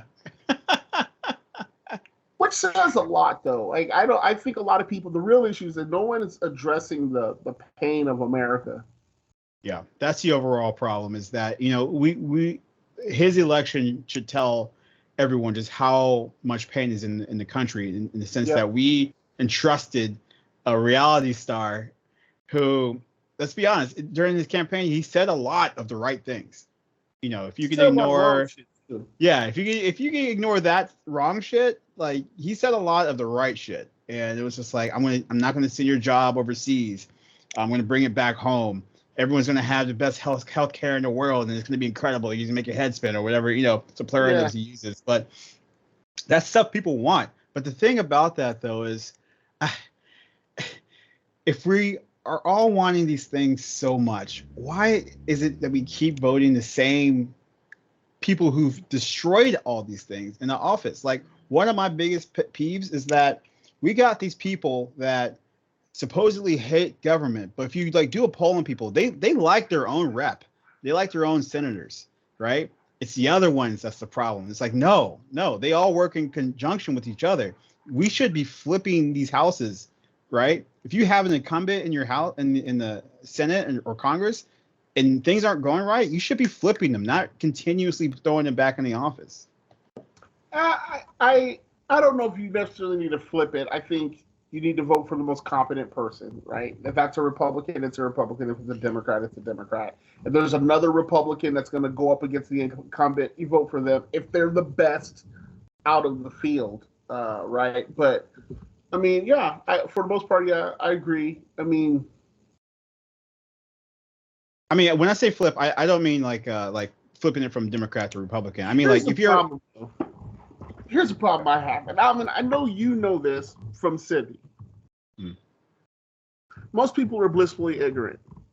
Okay. They vote on how many yard signs they see and how shitty the slanderous press can throw in the local market that they're in. Most people couldn't tell you who their senator, their governor, their mayor, or city councilman even is, but can talk a lot of shit about a party, right, that's in control, when they don't even know what their voting record is. They don't even know what they really stand for. It's name recognition, right? Yeah, that's all number one, Right? And the biggest problem is that we have career politicians that have preyed on the public's ignorance to stay in these roles. And so we have a whole Congress and Senate that if they were running a Fortune 500 company, they would all be deemed incompetent and fired. No one gives a fuck about your feelings.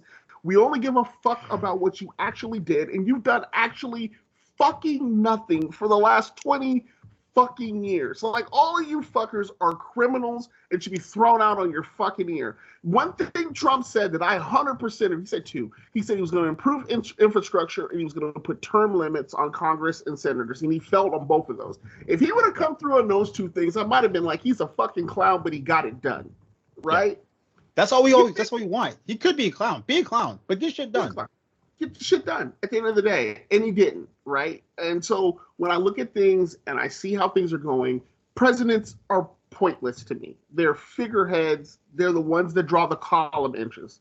They are the diversionary tactic used by these illusionists sitting in Congress and Senate saying, look over there, while I raise your taxes and take more for myself, right?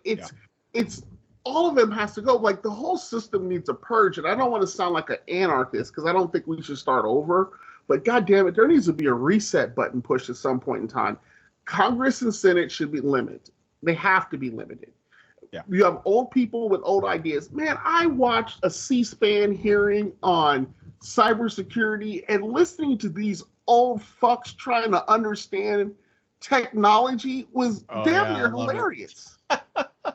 I'm just like, you have the right being in there. It's just like when I hear these people talk about AR-15s and say it's a weapon of war and all of this shit. You don't know guns. They talk about it has a 200-round drum and can shoot 37 bullets in a second, and you don't know what the fuck you're you're talking about. Like, and the more you talk about gun control, when it's obvious that you don't even do research, nobody wants to listen to your dumb ass. Right? Like, I'm a gun guy, right? I am a gun guy. I believe in our Second Amendment. I think that we all got to have it because I think it's an equalizer. Okay. I do not want to use my weapon, right? But what am I going to do if you break in my house? I have 5 women I live with. How am I going to protect 5 women when you decide to run up in here? Right. I got a brilliant personality, but that shit only goes so far. Right? On top of that, I think one day the grid may fail. We may have some issues. You got to be able to go and fend for yourself, right? I think everybody needs to know how to garden, hunt, and fish. Okay. Yeah. Those are basic basic survival stuff. Survival. But, I mean, we got to blow this system up. I'm going on a tangent. I'll go back to the point. We got to blow this system up of the politics. I do believe that we should start a third party. That is my common sense party, where common sense isn't common, is the slogan. We don't believe in Republicans, Democrats, Independents, or the Green Party. We believe on doing the right thing for the next generation and making logical decisions that doesn't ruin the world. Ooh, Rod for president. I won't pass the background check. Oh shit! I mean, since when is that ever a problem? I know Trump. He made it possible for me. See, Trump crawls so you could walk. They're not ready for another black person. It'll be a while for it got real bad for another black person to come in. I was like, damn, Bush fucked it up so bad. A nigga got in office. God damn. It'll be a woman before it'll be another black person.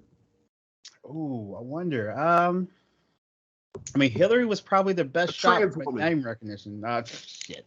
You want to start another civil war? You let that happen. But yeah, I think that's what you were saying was what I was trying to say is like, you know, we need to, if you are a sitting politician right now and things are going down the hill and you've been in there for like 10, 15 years, like, I don't know why people keep voting for you. Like, you can't be a Mitch McConnell or Chuck Schumer and be up in that bitch for 30 straight years, more than that, and have all these problems and be considered a leader. Like, what are you leading? You're leading our demise? Is that what you like? What why do you have so much respect? So yeah, I just, you know, we have to get people to put the fear into these politicians. Like, listen, you got 2 years or 6 years, whatever your limit is for your position, to get something done. If you value your paycheck here, you will get something done, or we're going to kick you out. I'm going to put in, if I'm a Democrat voter, I'm going to put in a different Democrat. You know? Yeah. It's going to keep shuffling through you people until I find someone who's not a dud. It's like being an owner of an NFL team. Yeah. A coach don't get too many seasons. It doesn't matter what injuries happened. It doesn't matter like what diversity the team faced with the actual players. It's you didn't put up the W's on the board. Yeah. And you may be great, but you're not great for us. And it's crazy. It's crazy that, I mean, you and I are both rabid football fans. It's crazy we have far less patience with a football coach than we do with people that are controlling our money and like laws. Like, it boggles my mind, man. Politicians need to get like, if we changed our focus, just think about this for a second. If Facebook, Instagram, TikTok changed their focus that 50% of your feed was going to be about a politician in your area. Mm-hmm. And we brought awareness to the fuckery that goes on. Yeah. Maybe if we start actually paying a fucking attention to what's going on, maybe we'll stop saying, oh man, my ass is been hurting, and it's not the toilet paper. It's that big guy who's been fucking me. Yeah, right. You know, like, when are we going to wake up? It's a point now, it's really on us. We are probably the most ignorant public in American history. With the most knowledge. Yep. But the most ignorant. Yeah, well, yeah, because of the way we've set things up, you can silo off and ignore anything that makes you feel uncomfortable or you don't want to see. And you're right. It's just like, and I hate to say that because I hate to put any blame on like the little guy, you know what I mean? But it comes to a point where it's just like, listen, the founders left us with a wonderful gift, but with that gift came a responsibility. It's like they gave you a democracy, but having a democracy means you need to be ever vigilant, and they put your hand on the wheel of power, but some people are like asleep at the wheel. You know what I mean? So it's like, how are we going to get mad at our leaders if we're not even willing to check them? Like, they get their accountability from us, and we just like abdicated our responsibility. But we gave it I think our responsibility was purchased. Well, even that, it's like, it was purchased by the tobacco industry and the pharma industry, and I think they care more about lining their coffers and the lobbyists than they do about their actual constituents, because their lobbyists will pay money to put false ads on TV to keep them in there so they can continue to get the handshake deals that they do, right? The system's so broken. I mean, I think a great start, though, Alvin, is campaign finance. The campaign finance machine is what drives a lot of this bad behavior, because you want to get backed by a certain PAC, and those certain PACs are going to make you have to say certain things. I think I told you that before about politicians that have NASCAR jackets. Yeah, very. We need something. Yeah, Pfizer, here, Marlboro, like whoever put the most money into your campaign, their name should be on your jacket, so everybody know who owns you, right? And it's just broken, man. Canada has a beautiful system. I liked it. It's like if they're fucking up, and everybody says, yeah, they're fucking up. Both parties says, yeah, they're fucking up. I think it's like not even 6 months, like 3 months that you get the campaign. That's it. You can't do long. It's like a very short campaign time. The networks in the country gives them both equal airtime, right? Nice. So they don't have to worry about that type of stuff, right? They get to do their debates and get their words out and get out there, and then the people make a decision. And if you start saying crazy shit, they quit letting you talk on TV. Well, okay, so I like that. I like that they give them equal time. I do wonder how they manage that, but I also have a problem if you start saying crazy shit. Like, who determines that? Oh, that's true. Their standards are a little different. One of the things that threw me off the most, right? It just blew my mind. Somebody got up there and said something about God, and they immediately were like done with that candidate, because they were like, because they were like, sure, we're all good people. Don't try to throw God in to make you a better person. And if you're considering war and you're going to go pray about it instead of looking at facts, you're not qualified. Oh, man. See, that sings to my atheist heart. But the libertarian in me is like crying because you can't. Man. I mean, look, man. God is good. God is great, right? I believe in that. Okay. Right? But God, if you get sick, right? Simply praying is not fulfilling God's wants. Okay. So God has blessed people with talents in this world and will put them in your life for them to give you the blessing that you need. Everything can't come from self. You have to interact with your fellow man, right? Okay. In order to get things to where they need to be at, right? So if you're in a position of power and you have to make a decision, well, he's going to put people with information in your path. When you pray to him and ask him for an answer, the answer may be in the brief on your fucking desk. He ain't talking to you, goddammit, no more. Like, that's not how it works no more. He sends signs to you that if you are attuned, you pick up. Okay, right? Okay. So when I hear Bush say, I went out to the Rose Garden with my dog and I prayed to God and I ordered the attack, in a way that bugs me. Because he had a whole room full of fucking, like, first of all, get the fuck out of the Rose Garden, get in the fucking war room with your generals, be around the people who have been blessed with military knowledge to consult you and make a decision. And when you're done, you say, I thank God for all the people he put in my life for me to make the right decision, and saying, I spoke to God and he said, make this decision. You know what I'm saying? Like, interesting. Yeah. It's far more palatable than. Exactly. Went out to my dog, left there my dog lady, and I said, I ordered the strike. I'm like, what the fuck, bro? Oh God. You ruined the man. I'm so pissed at Bush because he ruined Colin Powell. Colin Powell should have been the first black president. Yeah, I wasn't following politics that hard back then. What was Colin Powell's thing? He's the one that went on TV and confirmed that they found weapons of mass destruction. Oh yeah, we got yellow cake. Yeah. God, and then he disappeared after it. He was a rising star. He was a general, black man, Republican. When they're favorites. he was primed up to go, and after he did that, he disappeared. I mean, you can't come back from being dead wrong about a war that leads us to 20 years and $7 trillion of waste.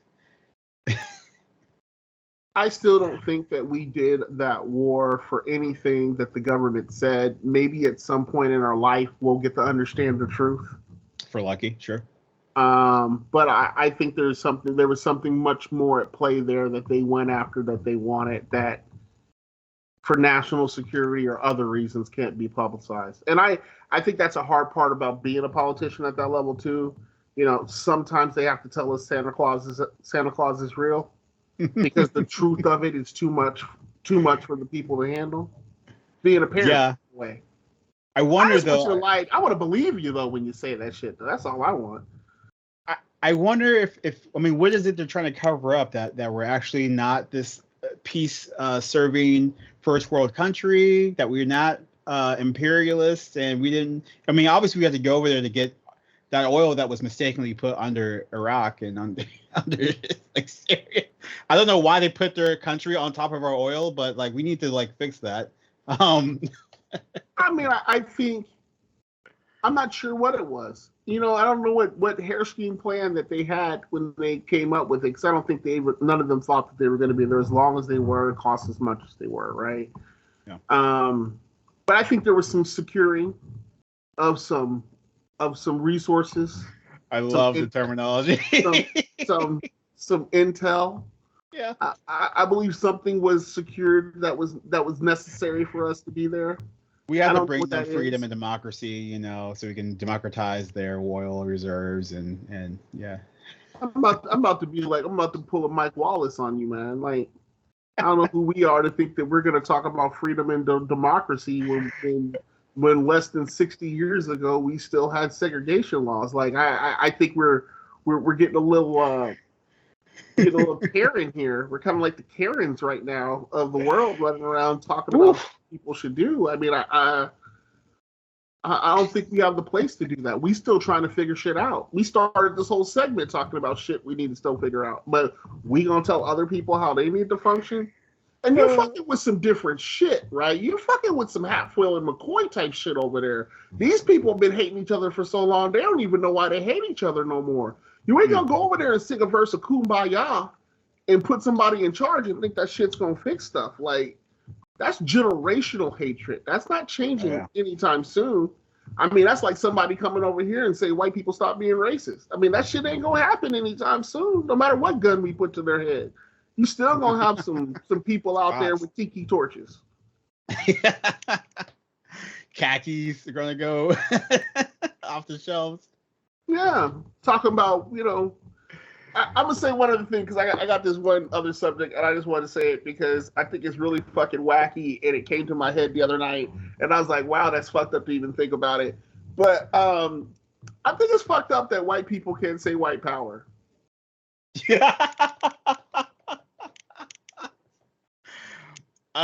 Okay, so I'll let you go first. What's your opening shot on this? I mean, we got brown power, we got black power, we got everybody else can have power, But like when white people say it, like when I say black power, that doesn't mean fuck white people. Like I can be proud of who I am, and white people can't be proud of who they are. And I think that's the reason why you get a lot of bitterness and a lot of the pushback is because they don't feel comfortable being proud of being white. Okay, so I think. Why can't they be proud of being white, Alvin? That's all I'm gonna say. Just help me understand why they can't be proud. I think they can be proud of being white, but no, it seems like man. The woke people eat their ass up. Whatever. Oh, you're proud of slavery? Oh, are you proud of all the racist shit you done? A young white dude who ain't never been through none of that shit don't understand none of that shit. And there's some of them now. There's a generation that has been birthed that don't understand none of that. Their parents were not as racist as they used to be. And they walk around with all this white guilt now, feeling bad about who they want to be, and then they shooting up schools. Look, sound argument, no doubt. But the thing is, the problem with like white pride is it too often manifests in like fucking going into a church and shooting up black people. Like, if you could just be trusted. I'm laughing because I can't believe I got all that out with a straight face, but.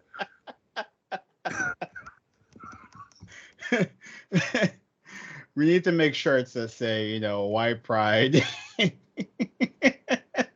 That's your pride. When's White Pride Month, huh? Can we get that in elementary school? They're gonna have a flag and it's just varying colors of like white and beige and like off-white and gray. And that's the white pride. And like a red, pinkish hue. A thin pink line. Yeah. I don't know. I'm not being completely serious, obviously, right? Yeah. But there is. I have heard this argument from some younger white people who are not big into history. They don't really care about a lot of those things that have happened. That's your first. Yeah, and they just kind of feel shitty that they're supposed to feel shitty about something that they don't feel, they don't think, and they haven't done. Sure. Hey man, next time you talk to them, or let them know you absolutely engage in white pridery. And then I'm gonna have to be the results of this action. They result in an ass whooping. Yeah. Go ahead and do it, but at the same time, it's like, listen, the reason why everyone kind of looks at you side eye when you talk about that is because let's just say there's a history behind. There's a history behind it. I get it. And it has to be. I mean, at some level, I can understand it. Probably is frustrating for some white people to be like, why am I getting lumped into this shit? Right? I'm not like that. I never thought like that. And there's a segment of those people. I think they should be recognized. I think we always look at the negative side. Well, I never lump like here's my problem. If you're a white person and you're not of that side of like all the racist stuff that a woke person would align you with, then to me you shouldn't be you shouldn't have a guilty conscience. Like you're not talking about you. It's like, if we're talking about, oh yeah, man, these like neo-Nazis over here, and they're like wanting to like kill Jews, and if you like start to sweat over that, it's like it's not that. It's the critical race theory conversations, right? Some of it makes them feel like if they recognize that the argument has any truth in it, then it makes them feel as though they're still responsible at some level.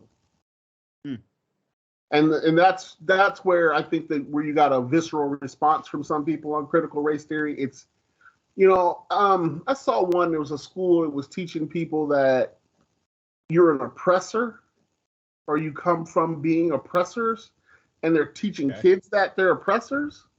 I think that's where it goes. The theory goes a little bit too far, right? I would say so. I would think we'd all agree on that. And that's where that kind of comes from. It's like good ideas. It seems like every good idea I can think of recent it goes too far. Yeah. They win and they keep going, and they don't know where to do next, so they just make up some silly shit. Yeah, there's always that, like, there's zealots, people that take something that was good, in principle or in theory, and just go overboard with it. So, yeah, obviously, in those situations where someone's like kind of off the cuff and it's like, whoa, you need to tell them like to pump the brakes. But I will say something. Even if someone is like, oh, well, I wasn't responsible for slavery or racism, I'm not racist or whatever, there is something that's continuing that is a problem, a modern problem. And I won't say it's with all white people, but it is an issue that we're not necessarily on the same page here, which is that despite slavery, for example, being something that's in the past, it is still a debt that's owed to this day. Mm. And when we get in conversations about that's paid, huh? How do you recommend that's paid? Well, there's a lot of things that we probably could and should do. But before I even get to, like, if you want to know like itemized examples, I just want to say that the problem here isn't even how it's going to get paid back. It's just acknowledging that there is a debt. Like, we can't even get on the same page that there was slavery, there was money made that, and at the time was supposed to be paid. Like, Lincoln was going to give reparations to all slaves at that time.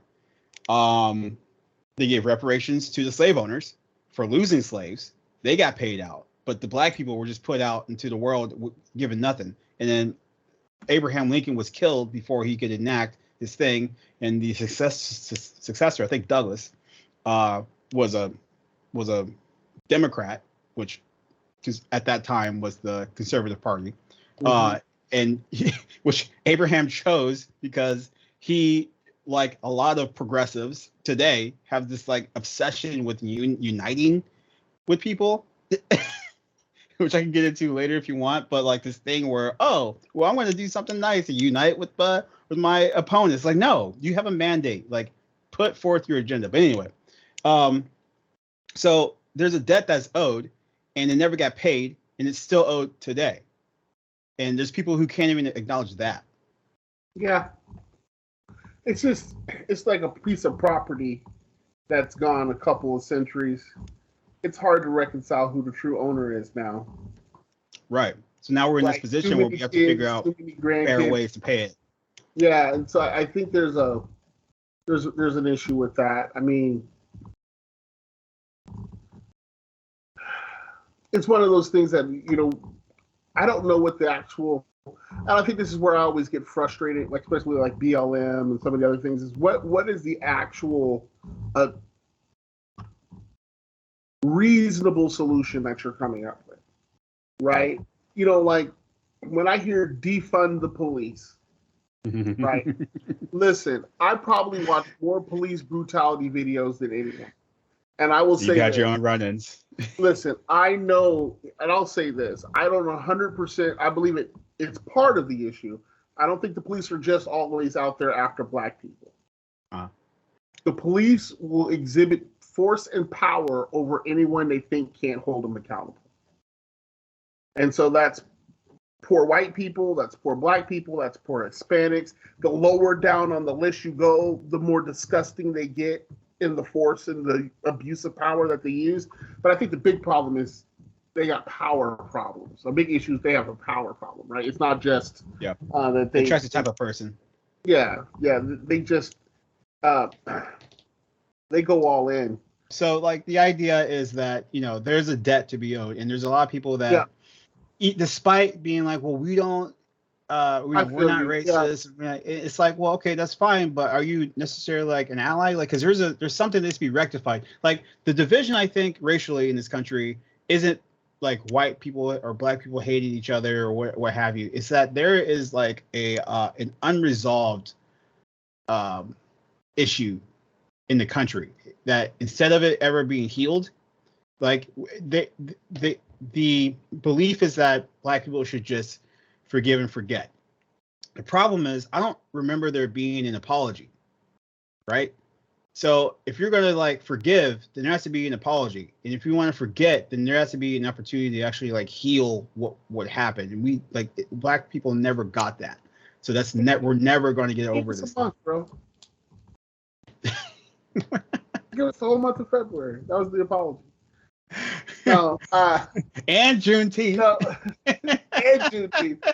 No, I think where I was going with that is that, you know, when these movements take place, there needs to be a clear understanding of what resolution is, right? And, you know, and what I was saying is like the resolution that comes out of defund the police, it's not a palatable resolution. You cannot actually get it done, and really, if you look at it, it's not a smart idea, right? Like there's still some criminal motherfuckers out there. You need to call somebody. Like we need to be able to have somebody that can, you know, keep the playing field level, but defunding the police it's just half baked, and I think that's where a lot of these talking points and things come in. I always wonder, like, well, how do you do that? How who gets paid?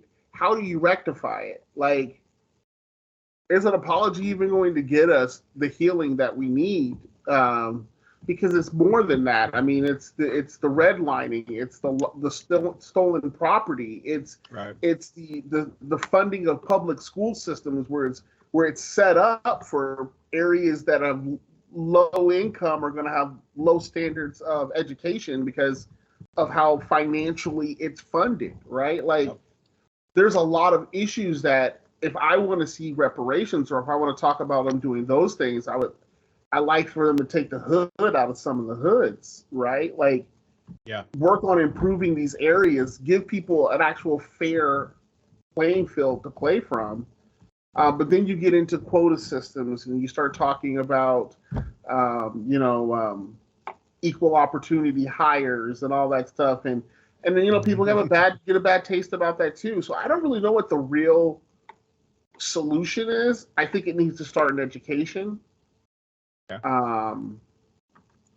But on the same token, I think Black people need to quit looking at smart Black people as a negative thing.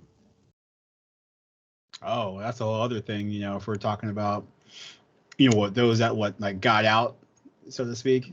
Yeah, it's the stuff we have this, and I did it for a while, man. We celebrated the hood just way too long, right? And it's hard for me now when I listen to music because, you know, I'm a hip hop head, man. It's certain things that I listen to that are just, it's not helping us. Right. Like yeah. We've molded this society of superficial money, hoes, and clothes, overusage of drugs, serious objectification of women. Like, it is horrible, right? And it's just like that's who we are, and like we're criminals. We're proud, and that's not a Black thing, right? My daughter said somebody said that she doesn't act Black. Oh, she's already getting hit with that? Yeah, and I was thinking to myself, that's a rite of passage. Because my daughter knows about the movement. She can talk about Black leaders. She knows all of that stuff. Like, so what does it mean that she's not Black? What, she's not ghetto? No, she's not ghetto. Yeah. But when did ghetto become Black? Like, what?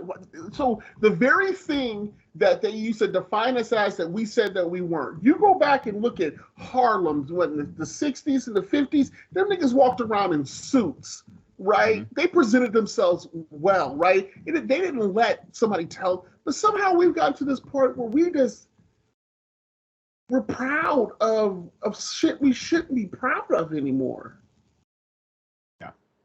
I think there's a lot that could be said with that. So it's funny that, you know, you brought up like money, hoes, and clothes and like that sort of thing. But the funny thing about that is that's not just a Black thing. That's America, baby. Like, you name one culture that isn't about money, hoes, and clothes. Everything we do is, I mean, we live in a capitalist system, so we got money, hoes. I mean, we're all about, like, what do we get money for? First off, like, you want like sex cells. We're the fucking blackface of this shit now. Hey, here's my point. I'm gonna say, right? If I had a song that said "kill fags," mm-hmm. If I had a song that said "murder lesbos," if I had a song that was called "Crack a Killer," You know, if I said any of these derogatory terms towards any other group, that shit wouldn't get airtime. But black people can talk about killing niggas, and I'm a nigga killer, and they can do all that shit, and it gets played. It's perpetuated. No other culture gets perpetuated negatively like we do. And if you tried, that shit would not fly. You couldn't go around talking about, I rolled up and kill these Jews. I'm a Jew killer. That's hell no. The album wouldn't get released, bro. Right. But we can talk about killing each other nonchalantly and then get airtime and video time and concerts. Yeah. But what I mean is, what I mean is like that's no different than like, I mean, if you watch the Sopranos, yeah, you know, like they kill people and each other all the time. You know, we also like the black face of that thing is in rap music, but you can like any movie, video game, like all of our entertainment. You see this whole thing spread across just our entire culture, American culture, not just black culture. But I will say, society. Yeah, I will say it does get amplified in the black community in the sense that, like a white person, if they're watching like a Martin Scorsese movie, like they go home to a life that is not that. Whereas you get like a poor black person, it's like, you're rapping about it and you're also in it. Now, in my mind, you're just talking about your life. I won't say they're glorified, although there's certainly some glorification in it. But, you know, I think we get unfairly bashed for that sort of thing because like we didn't make up the obsession with money and jewels, right? Like we were just talking about going to war for oil, like commerce and resources like that's. Yeah, securing resources like that is like we didn't invent that shit. We just made it look cool. I guess I don't know. It's just very non-balanced. For as many Martin Scorsese movies are, there Woody Allen movies. Oh. You know what I mean? Like there's more of a balance of the portrayal that comes out, and then when that happens too, when the Sopranos are killing each other, that's a mob movie. That's mob action. That's not necessarily white. They don't term that as white on white crime. Right, and that's another problem. They have the opportunity to frame like the things that are even crimes are framed, you know, from like a white perspective. It's like, okay, you can. If you smoke weed, you show a thug in the hood, you smoking a blunt, weed's illegal, even though weed doesn't kill anyone. Meanwhile, like alcohol, it's like that kills how many 100,000 people a year, right? But that's not illegal, so it's not taboo. Or cocaine. Like white folks was doing cocaine heavy. They didn't want to go after their own people. You know, they got us hooked on crack. I don't want to say that the CIA did it, but I have some ideas. But I mean, in the schedule of the punishments are different. Right? Yeah. You know, marijuana, you know, to be very honest, was made illegal to go after Hispanics when they were first coming over. That was the original idea behind it. No one gave a shit about weed until a bunch of Mexicans were smoking it. And then they were like, well, if we make that illegal, it'll make it easier for us to incarcerate them and make their lives difficult. Yep. Mm-hmm. It's a mechanism of control. Asians. Yeah. Yeah, so, but I mean, it's all about what gets punished harder. What gets the worst press, right? If we went out and protested and somebody and 3 or 4 people got in a fight, the story would be about the riot and the fight that took place at the protest. White people go out and half of the crowd gets in there. There were some really spirited people in the crowd. You know, word choice. Right. Word choice is different when framing the story of the hyper-violent black predator versus, you know, the misguided white person.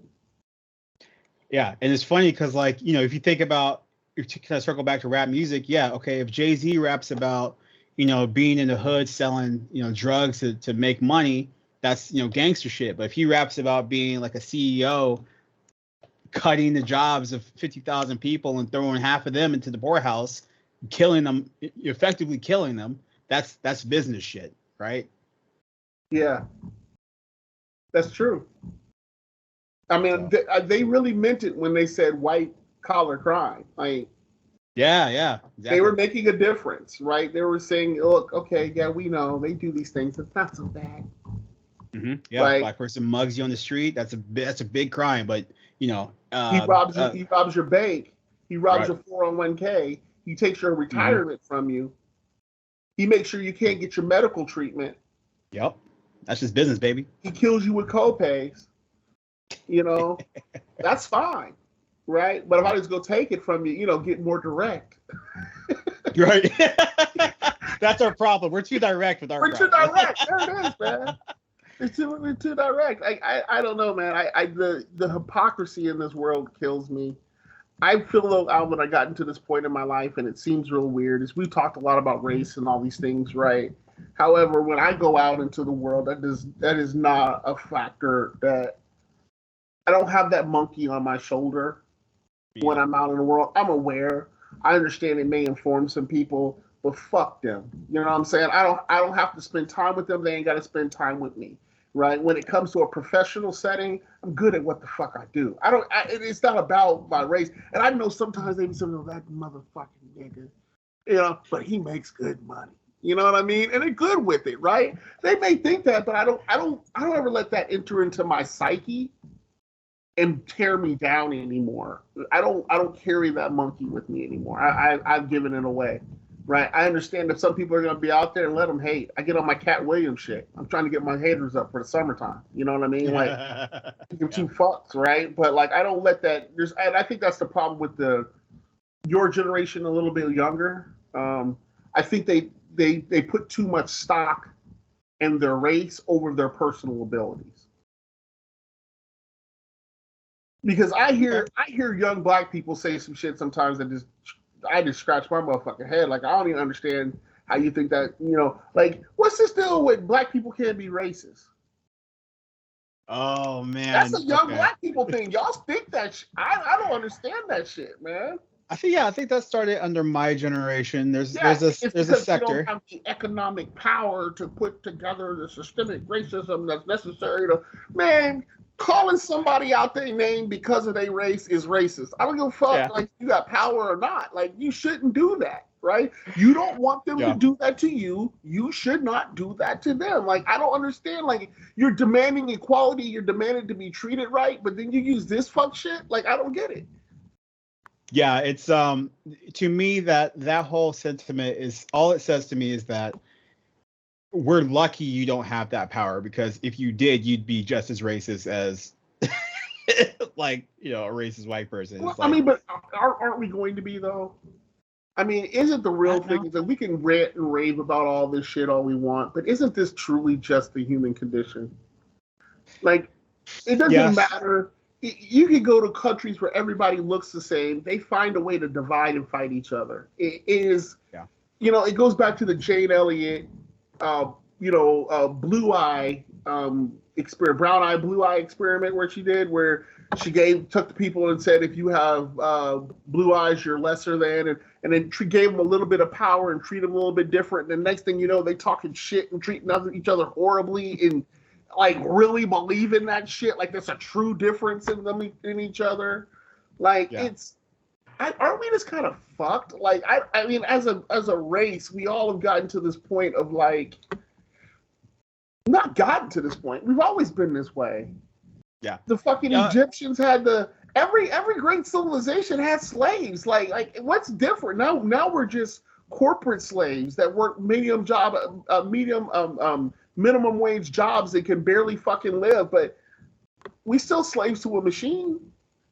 Yeah, we have a primitiveness to us still. And that's okay to acknowledge, but it's also like, well, that doesn't mean we should stay there. We have an opportunity. We've reached a point where if you can recognize it, then you can now fix the problem, right?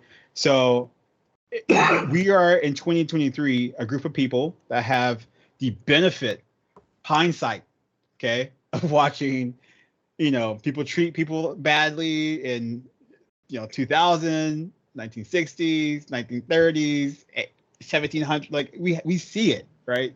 So we can't plead ignorance anymore.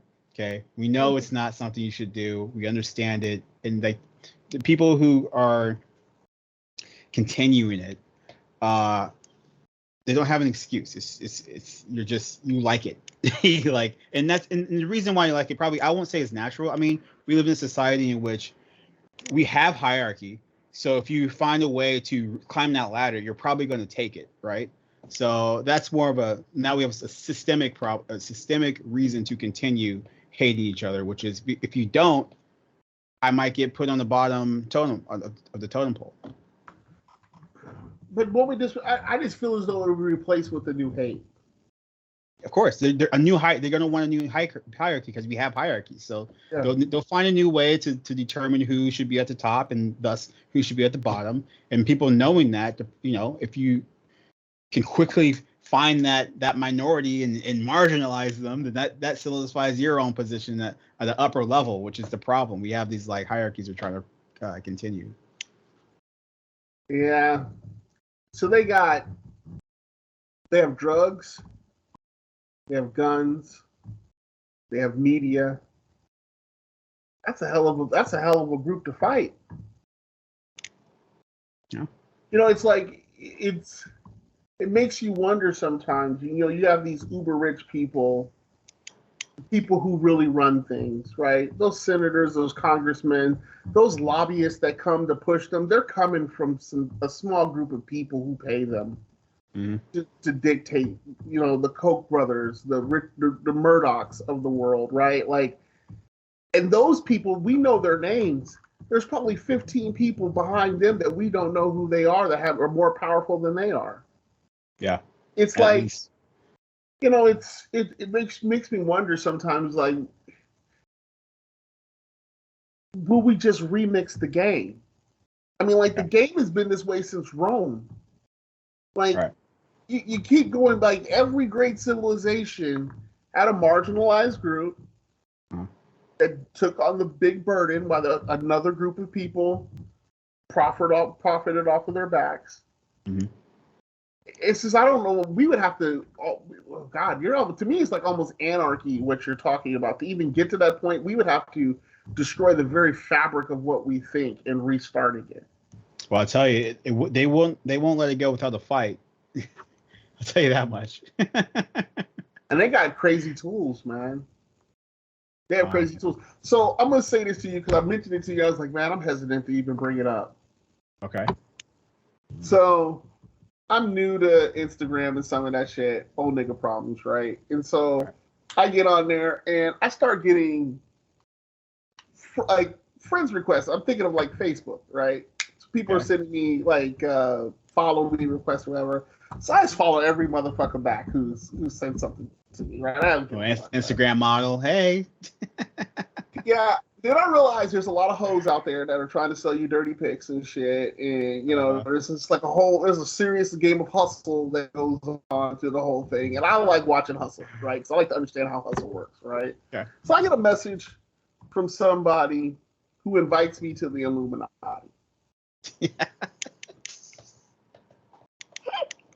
At first, I think it's some bullshit. Which is hold on. So the funny thing about that is, like, okay, you got the Illuminati, which is the most supposed, exclusive secret society, legendary shit, all the, whatever you want to call it, controllers of the world. They're sending invites via Instagram through IG.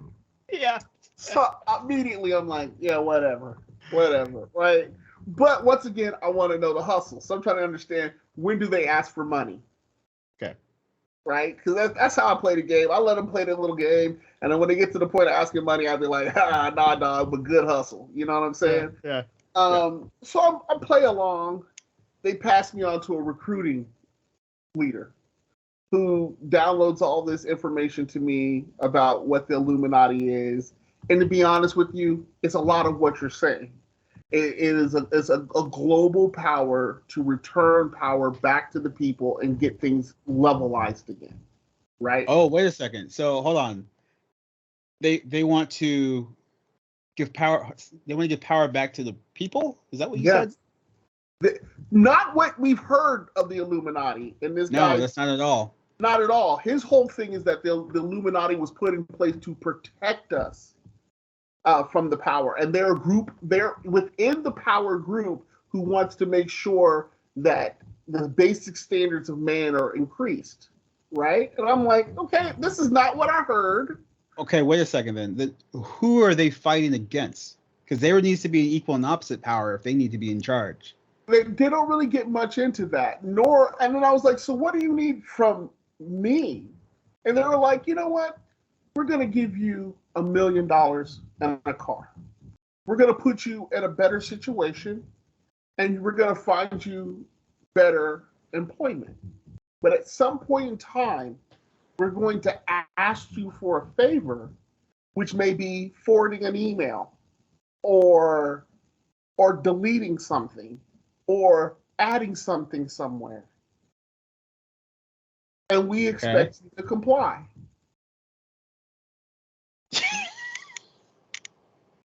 Okay, that seems okay. In the grand scheme of secret societies, that seems, yeah. You are on retainer. You're basically a sleeper cell. You don't know the mission necessarily, or the whole like bird's eye view of everything. But you are, in this group. You're a pawn, and at some point, we're gonna need you to flip a button, push a button. You don't know what it does. You know where it's at. Do it. Don't ask questions. Okay. Yep. And we'll make sure that you maintain the lifestyle that we give you. Yeah. Mm-hmm. Right. Made man. So I'm like, shit, say less, guy. Where's this? I was like, you want my Cash App? Where you gonna send that millie to? Right. He was like, take a picture doing these symbols and send it to us. Right.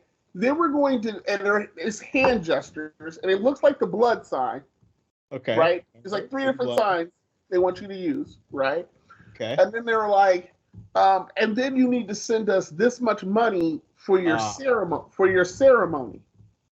And I was just like, well, what's the ceremony for? They're like, well, you need a lamb and some nightshade and some other shit. There's ingredients. They were like, but don't worry about it. You can buy it from. We have a distributor in your area. We will give you the location to the secret temple where you'll go, right? We will do the ritual. You'll become an official member, and your life will change immediately. A lamb, nightshade. I'll find it. I still have the message. I'll find it. I'll send it over to you, right? Okay. And at first, I was like, this is some shit. But then I started thinking, what if this shit is real? What if they randomly just give different people money? What if they knew who I was? They have done their research. They understand what I do for a living, and they need somebody there to say the right thing in a meeting or to push their agenda, Right. And I thought to myself, man, do I really want to fuck with some people like that? That's why I'm hesitant to even talk about it, because if it just so happens to be true. The fuck? They might call my boss up and be like, hey, I need you to push a button. Who knows? You know what I'm saying? Right. You already got a handler. Like, like, the fuck, right?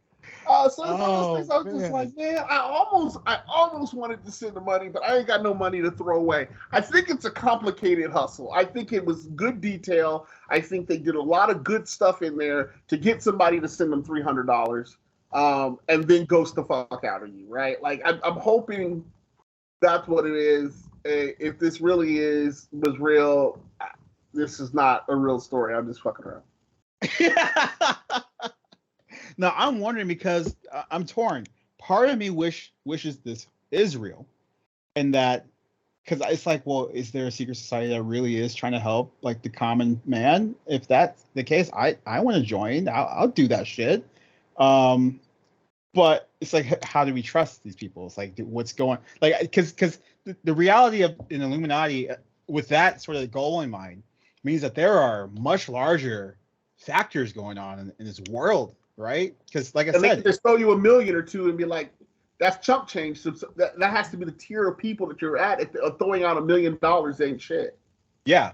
Now, so it's like, so what are they fighting against? That's the thing. It's like, is it just one nefarious group? Is there two or more? Like, are they the last bastion of like protecting us from being enslaved by global, like whatever? But the thing that throws it off is that, okay, you're out here tossing $1 million, like put the 300 down for my ceremony. You know what I'm saying? And that's how I hit him back with, I ain't got the money right now, but look, how about you give me $750,000 and you pay for my ceremony? You know, I was coming back. Exactly. Like take it out of my signing bonus. Like yeah, and they were like, you have to show a level of commitment. Like, bitch, if this is real, I will be committed. Yes. Like, if you guys are really the good guys in this global like war, this global shadow war that's keeping us from breaking out into like chaos and like social angst, yeah, like sign me up. Dude, that's just funny, bro. They made me download some shit too. I can't remember. I don't know if it was Telegraph. It was one of those different messaging services. Okay, like WhatsApp. Like we need end-to-end decoding. It may be WhatsApp is where they sent me. Encrypted. Yeah, and what I found is when you go to those, that's just part of the hustle. When those big-time hustlers that are out there trying to get you. Yeah. Yeah, I need to look and see. It was a while ago. I told you, I told you it made me nervous, man. It did, man. I was just like, what if this shit is real? Oh, man. I do have one other thing I want to ask you to do, man. Can you watch a show called Virgo? Virgo? I've heard of that. It's called I Am Virgo. Okay. It is about, I think, and we had a lot of conversations about capitalism. I really want you just to check this show out, but it is about a baby that was born that was a large baby. Like as a baby, it was this big. And it ends up growing to be a 13-foot black man in Oakland. The parents are Mike Epps is the father. Okay. And I don't want to say too much because the show has a lot of twists and turns and shit to it. But it's about this guy, and of course they hid him from the world because they figured the world would exploit him and use him and cut him up for science and all that shit.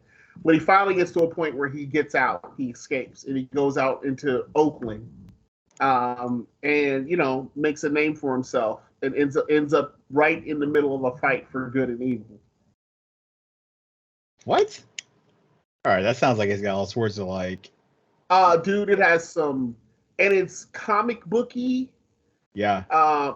It's shot really well. Like the guy who does the cinematography and the way that it's directed, it's incredible. It's some really good shit, man. I really, really enjoy it. And you come to find out different people have powers that come out. Okay, that's what I was gonna get. It's like, is this kind of like a gritty sort of heroes sort of thing? It seems like it's like somebody writing a comic book, like doing an origin story comic book of something that we've never heard of, never seen of, and they're creating this world within a real world context. I like that stuff. But it has some really, really good shit in it. You just gotta. I feel like you gotta watch it. And the episodes are short. They're only like 30-minute episodes. Where are you watching this? It was on. Is it an Amazon show, maybe? Okay. Yeah, I'll look for it. Yeah, but I Am Virgo. You've seen The Boys, right?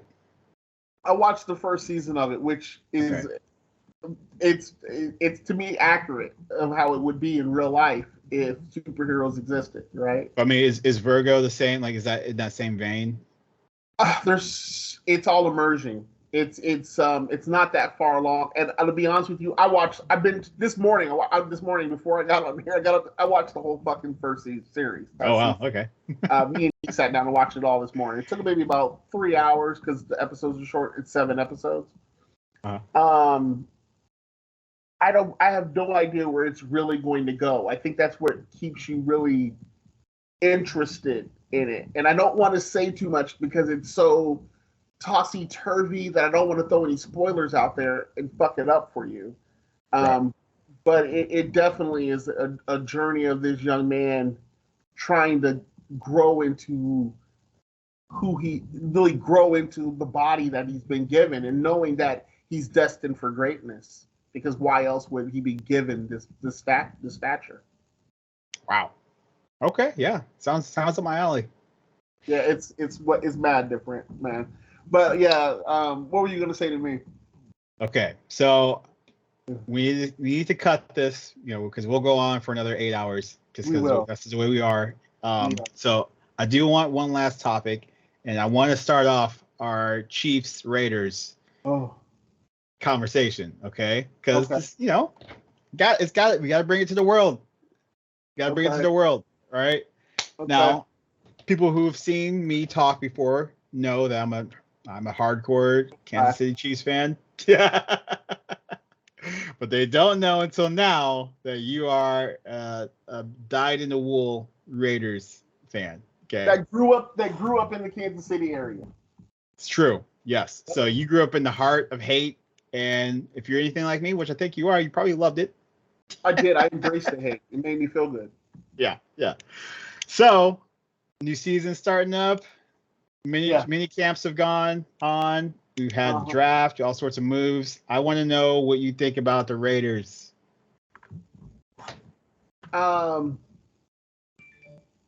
Well, it's interesting. I was looking at, I can't think of his name, trying to figure out who my new quarterback's going to be, since Joey G can't pass a fucking physical.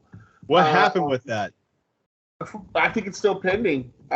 He has to be able to pass a physical, I think, and be able to play for preseason.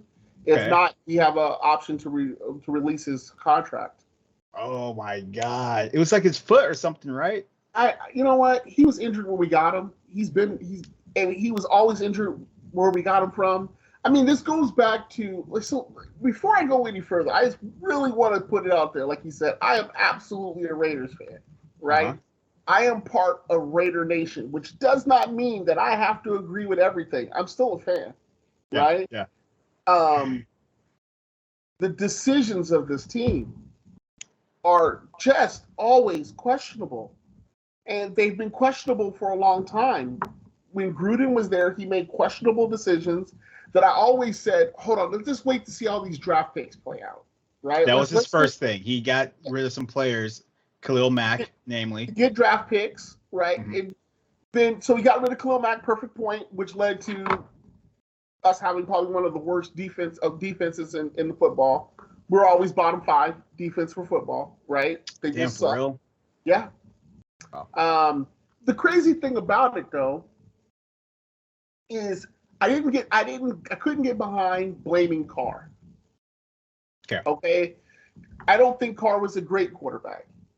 But if you looked at Carr's stats, he was a top 10 quarterback in the NFL, if not top 5. If you look at his actual stats. That's true. He was underrated. He was underrated, but I don't know what you do when your team loses 28-point leads at half. It's there's a point where we fire our defensive coordinator every year. Like, we have no stability in the defense. We have no identity when it comes to that side of the ball. Maybe if we had a strong leader, somebody's playing in the middle that could really, Khalil Mack, we let him go, right? Like, oh yeah, maybe. Maybe hold on. Let me ask you something. Yeah. If you have a defense that's giving up 20 points, 20-point leads, what do you do? Well, it seems to me you score 20 more points. Yeah, that's true. That's true. But I bet you go look at your Chiefs and you look at all your games and see if you added 20 to 28 points onto every score of the opposing team, would you have won? Look, I'm going to say some shit begrudgingly as fuck right now. Patrick Mahomes, he's a service quarterback. Oh, it's stuck in the throat. It's stuck in the throat. Like, but if your defense was as bad as the Raiders, Patrick would struggle. If you look at football, right, and you go back, except for the St. Louis Rams with Kurt Warner when they had the greatest show on turf, if you have a weak defense, you don't win Super Bowls. That's right. True. Right? And that's really what it is. It's a weak defense. Right now, I'll be honest with you, I'm still a fan. I'm about to buy tickets. I called you about buying a ticket to come to a game with us, right? I'm going to go, right? Yeah. But I'm down to go, by the way. But I hate that fucking stadium now. What? The Roomba? Listen, it's a great stadium. There's not a bad seat in the fucking stadium. Okay. But here's the problem of being in Vegas. Vegas is a city with very little to no identity. Right. So transient. Uh-huh. Right? So when a team comes in town, and because the seats are so expensive, when you go to a game, it feels a lot of times like you're at an away game at your own home stadium. Yeah. Ooh. You were there for the Chiefs game. Uh-huh. Did you not feel open and welcome even though we were kicking the dog shit out of us? Yeah. Weren't there times where the crowd was cheering louder for the Chiefs than they were for the Raiders? I was stunned. Now, I mean, I don't go to many games because I like, maybe I'm just like a weirdo in the sense that I want to watch the game so bad that I just want to be like in front of a TV. You know what I mean? Like, and just like have my food and just like be focused in. Okay. But when I went to that game, I was expecting, because I was dressed, I had my Chiefs shit on, right? You look like a Chiefs bum, like a Chiefs fucking hobo. Fucking slides on and fucking bedtime pants.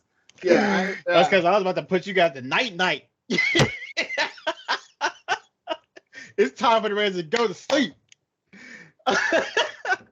No, I was expecting to be like one of, maybe I spot another Chiefs fan like from afar, between me and like 500 people.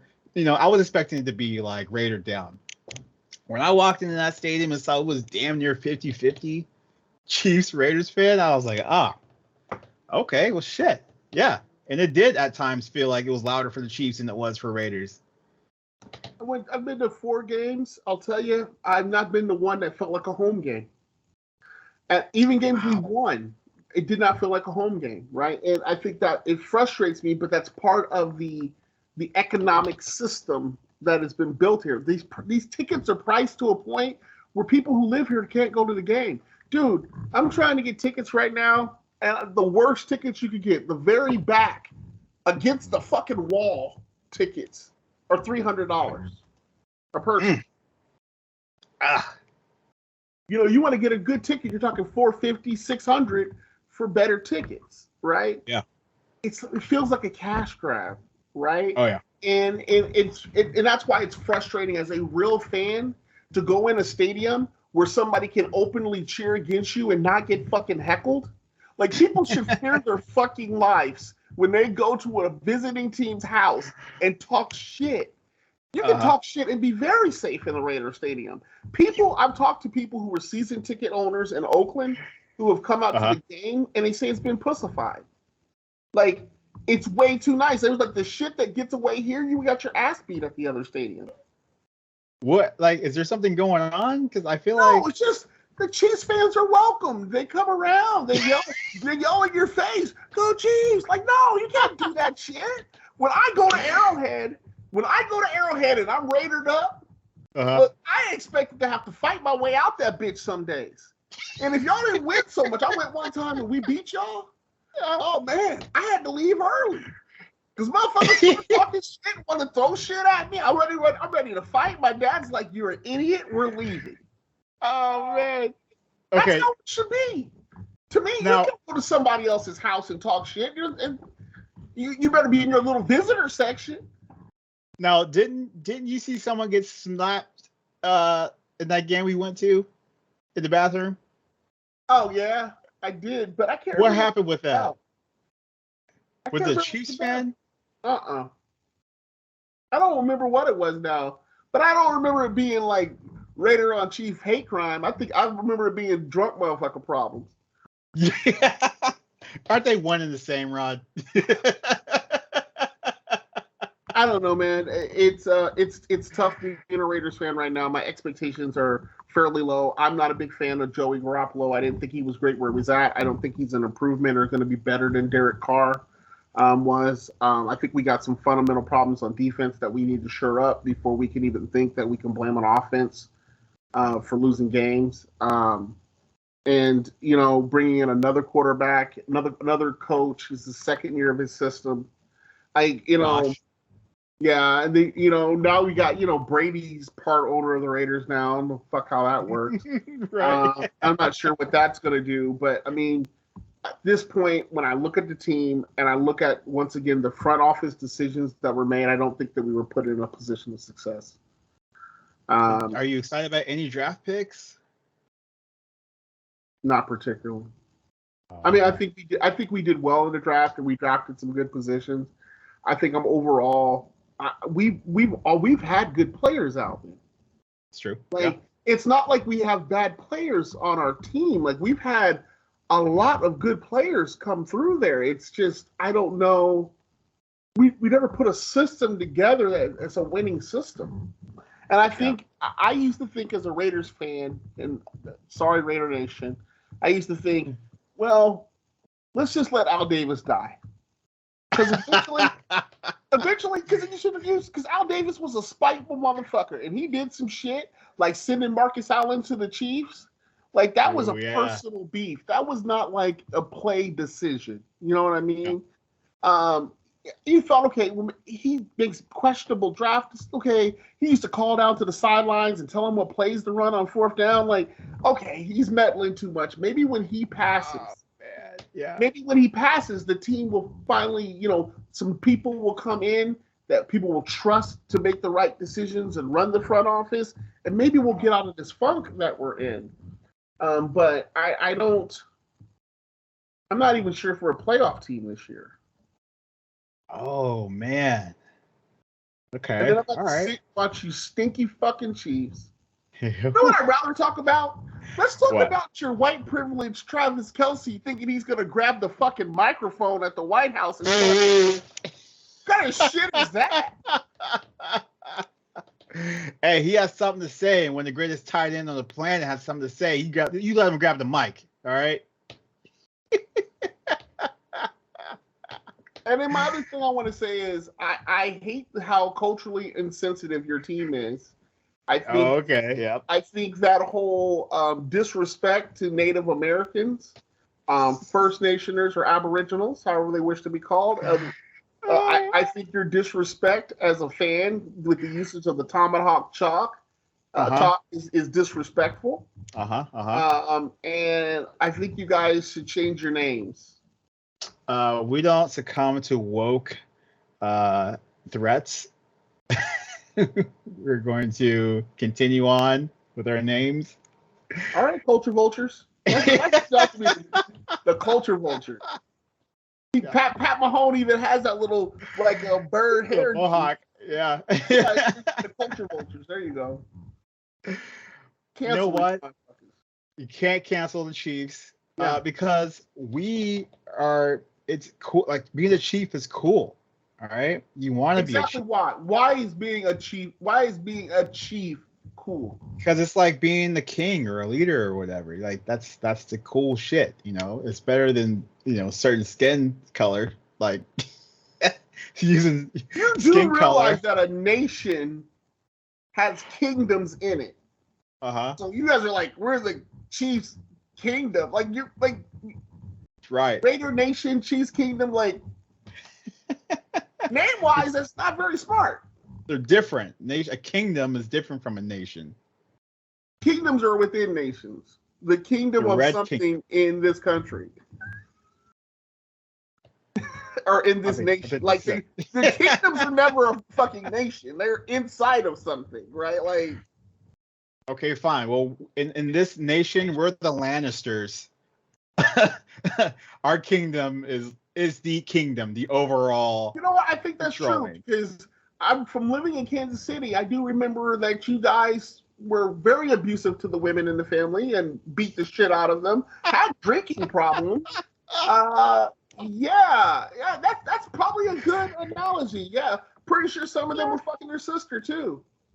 Yeah, we have our problems, but one thing we don't do is drunk drive and destroy people's rear end their car going 150 miles an hour. But you will beat the shit out your wife though. Like it's. I feel a while when I lived in Kansas City, I used to think that was like in your orientation handbook. Is that you must lay his hands on your wife? I don't know what the fuck was going on. Like, but it was rampant out there in Kansas City. I haven't been there in a while, but there was a while where every season somebody was whooping somebody's ass. That was. Chief's got a and problem. we live in fucking Kansas City, bro. Like they have all kinds of room to drive their car fast in the city. Like, come on, man. It's not Vegas is condensed, right? Like, don't act like Kelsey ain't ran around in whatever car he had acting stupid out there on the 435 with not a lot of people on it, like it down here. Like, come on now, man. Listen, come on now, buddy. Hey, Rod. It ain't. we have a problem. I hate to say it. I think you guys are a playoff team. Who knows what you'll do? All the hate in my body says, fuck you and your team, your leadership, your establishment. I hope that when they move your new stadium, that everybody that had anything to do with it finds out there's a bunch of asbestos. Like, I give no fucks at all towards the organization. And actually, right now, I've already invested too much energy giving no fucks towards them, right? Yeah, so I appreciate it. Like, yeah. I have some deep-seated hatred towards the Chiefs because I hated living in Kansas City. And I hated Chiefs fans. And what's the problem with the fans? They're pretentious. Maybe now. Because they're so smart. Smartest stadium in the league. I'll tell you, it goes back to my perfect example was when Priest Holmes was there. Okay. You guys were on a 7 or 8 game winning streak, right? Okay, remember those years? And you lost the game. Right? Was that the Broncos? I think. Not sure. I'm not sure. I try not to clog my brain with shitty stuff, but I was home when it happened, and all I heard the sportscasters saying was, "We should fire the coach." It might have been when Herman was there, right? Oh, wow. Okay. And then they were talking shit on Priest Holmes, and I'm like, these motherfuckers are 7-1, 8-1, and you guys are sitting here talking shit about. And it was just like, that's the mentality of the Chiefs for a long time was churn and burn. They were worse than the corporation. If they didn't like something, they'd fire a motherfucker in a heartbeat. There was no real loyalty to any goddamn player there. It was loyalty to trying to get a ring, and you guys didn't build teams to me. Not until Patty came. Y'all wasn't doing it. And I called him Patty because his mom said don't do it. Yeah. Oh, there's so much hate in your heart, man. There is a lot of hate. And plus, I hated living. I didn't want to live in fucking Kansas. Like, fuck. It's like we're looked over, man. We're one of those flyover red states. You know what I'm saying? When it comes to black people, right? Yeah. People, you don't get a lot of respect from being from Kansas City. Kansas ain't shit. No. Oh, St. Louis gets a little pub, but Kansas City, nah. And so every nigga in Kansas City got an I wish idea. Like they don't hope for the best. They wish a nigga would. Like, come in. I challenge any. Come in from out of town, go downtown and start talking shit on Kansas City. Yeah. See you at the ER. Like, we don't play that shit. We'll fight each other to practice. I think, if you're on the Kansas side, there's definitely a little more of like a bitterness. Missouri side is like, okay, it's cooler. You got Tech 9 over there. You got a little respect. The Chiefs are actually over there. Yeah. The I heard there's a conversation that they want to move the stadium, and it may come to the Kansas side. They're talking about it. They better not. Why not? It's Kansas City. It's KCK. Like for some of you people out there, you may not even realize that there's a difference between Kansas City, Kansas, and Kansas City, Missouri. It's amazing. It blows my mind. But yeah. Missouri has two football teams anyway. Fuck them. Oh, wait. Oh, that's right. No, that's right, Nick. Y'all lost your St. Louis team, didn't you? Yeah, St. Louis lost. Yeah. Oh, yeah. Well, whatever. You got two baseball teams. Fuck off. That's true. Kansas got wheat. Yeah, that's all you need. It's all you're worth. No, they got. Well, I guess KU is probably the biggest sport thing that goes on in Kansas.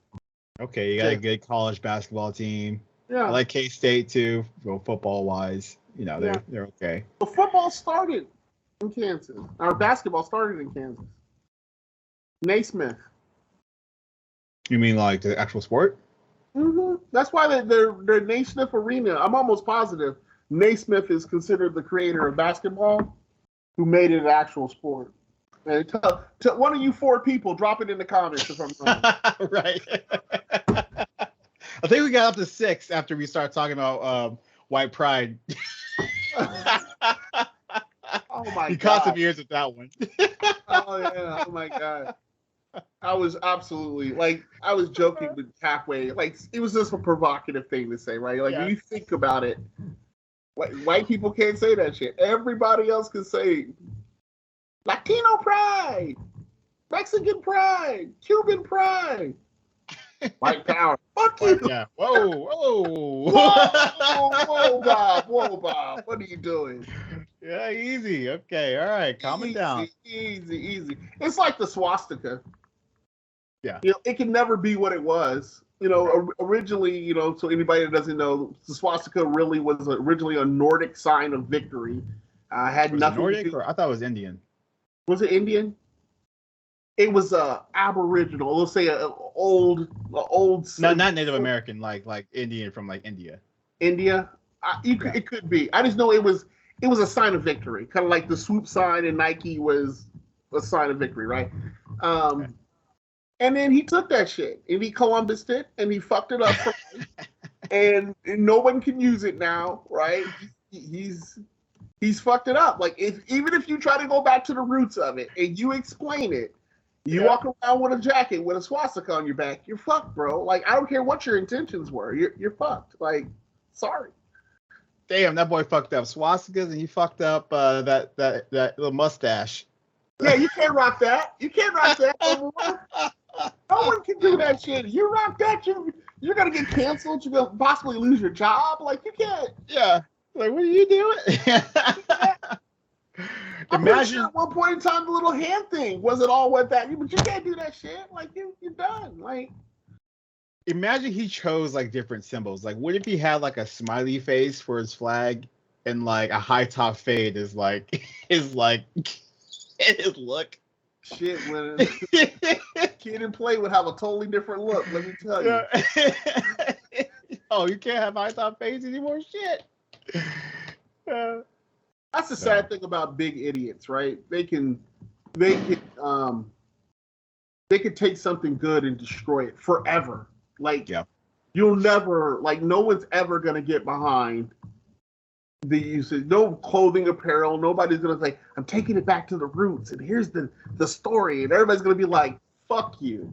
You're right. He's gonna be that's a tough haul right there. Never gonna resell that shit, right? But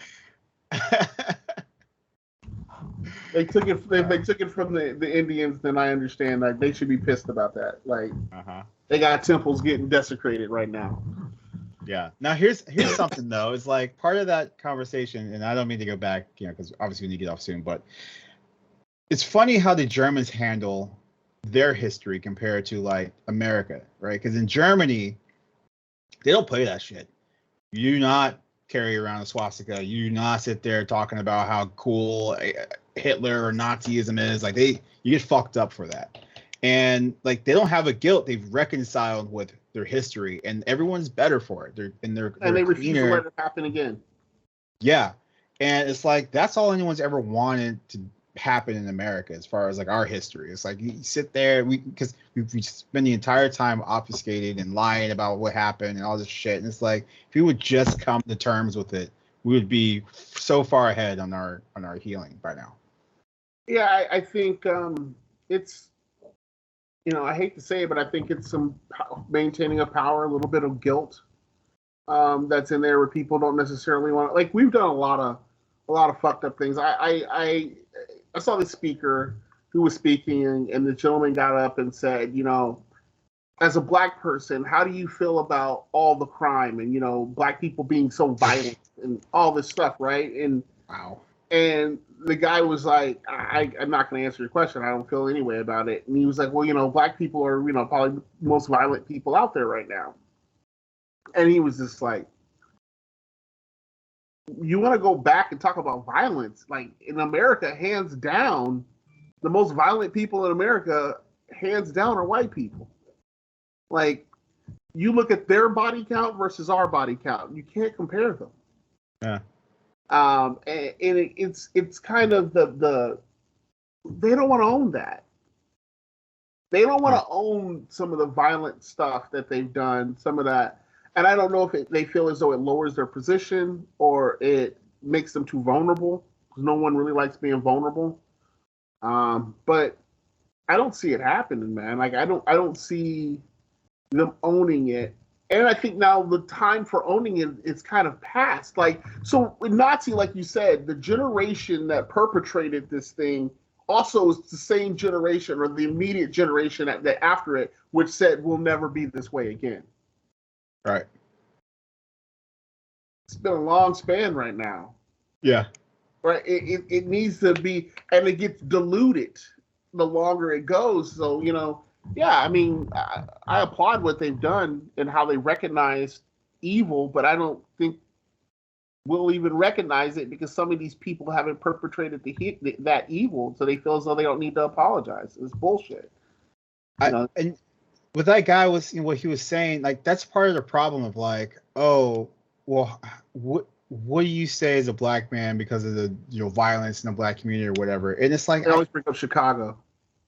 Oh, of course, it's always their favorite, target talking point too. But it's like, I don't think white people need to like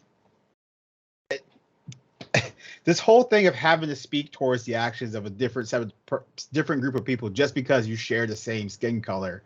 It's absurd. Like this framing, like this, it's racist inherently. So who takes the accountability? Like when we need to start our the person right? that did the thing.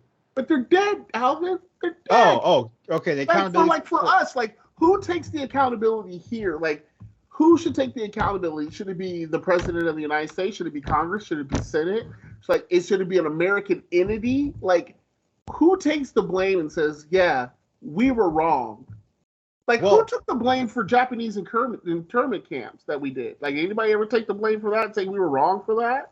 Oh yeah, FDR. I'm pretty sure they gave the Japanese reparations right after. But it's like, that's kind of different because FDR was alive to do it, and then I think he paid when he was alive. If not, but regardless, it's not like white people did it. It's like this is what Americans did. Yeah, America did it. So America needs to take the blame and make things right for what it did to a group of people inside of the country. This guy, he's like, oh, well, yeah, black people are doing this. It's like, I didn't do anything. Like, and, white people didn't do anything. It was a group of people who did something to another group. And it just never fixed. It never paid the debt. Never got closure. Yeah. Yeah. Because we were supposed to get the 40-acre mule. That was supposed to be our closure. And we never got it. Exactly. So, and I think the studies on that, it's like if you take the value of that and add inflation and all that stuff, like it's worth like nearly $1 trillion, if I'm not mistaken.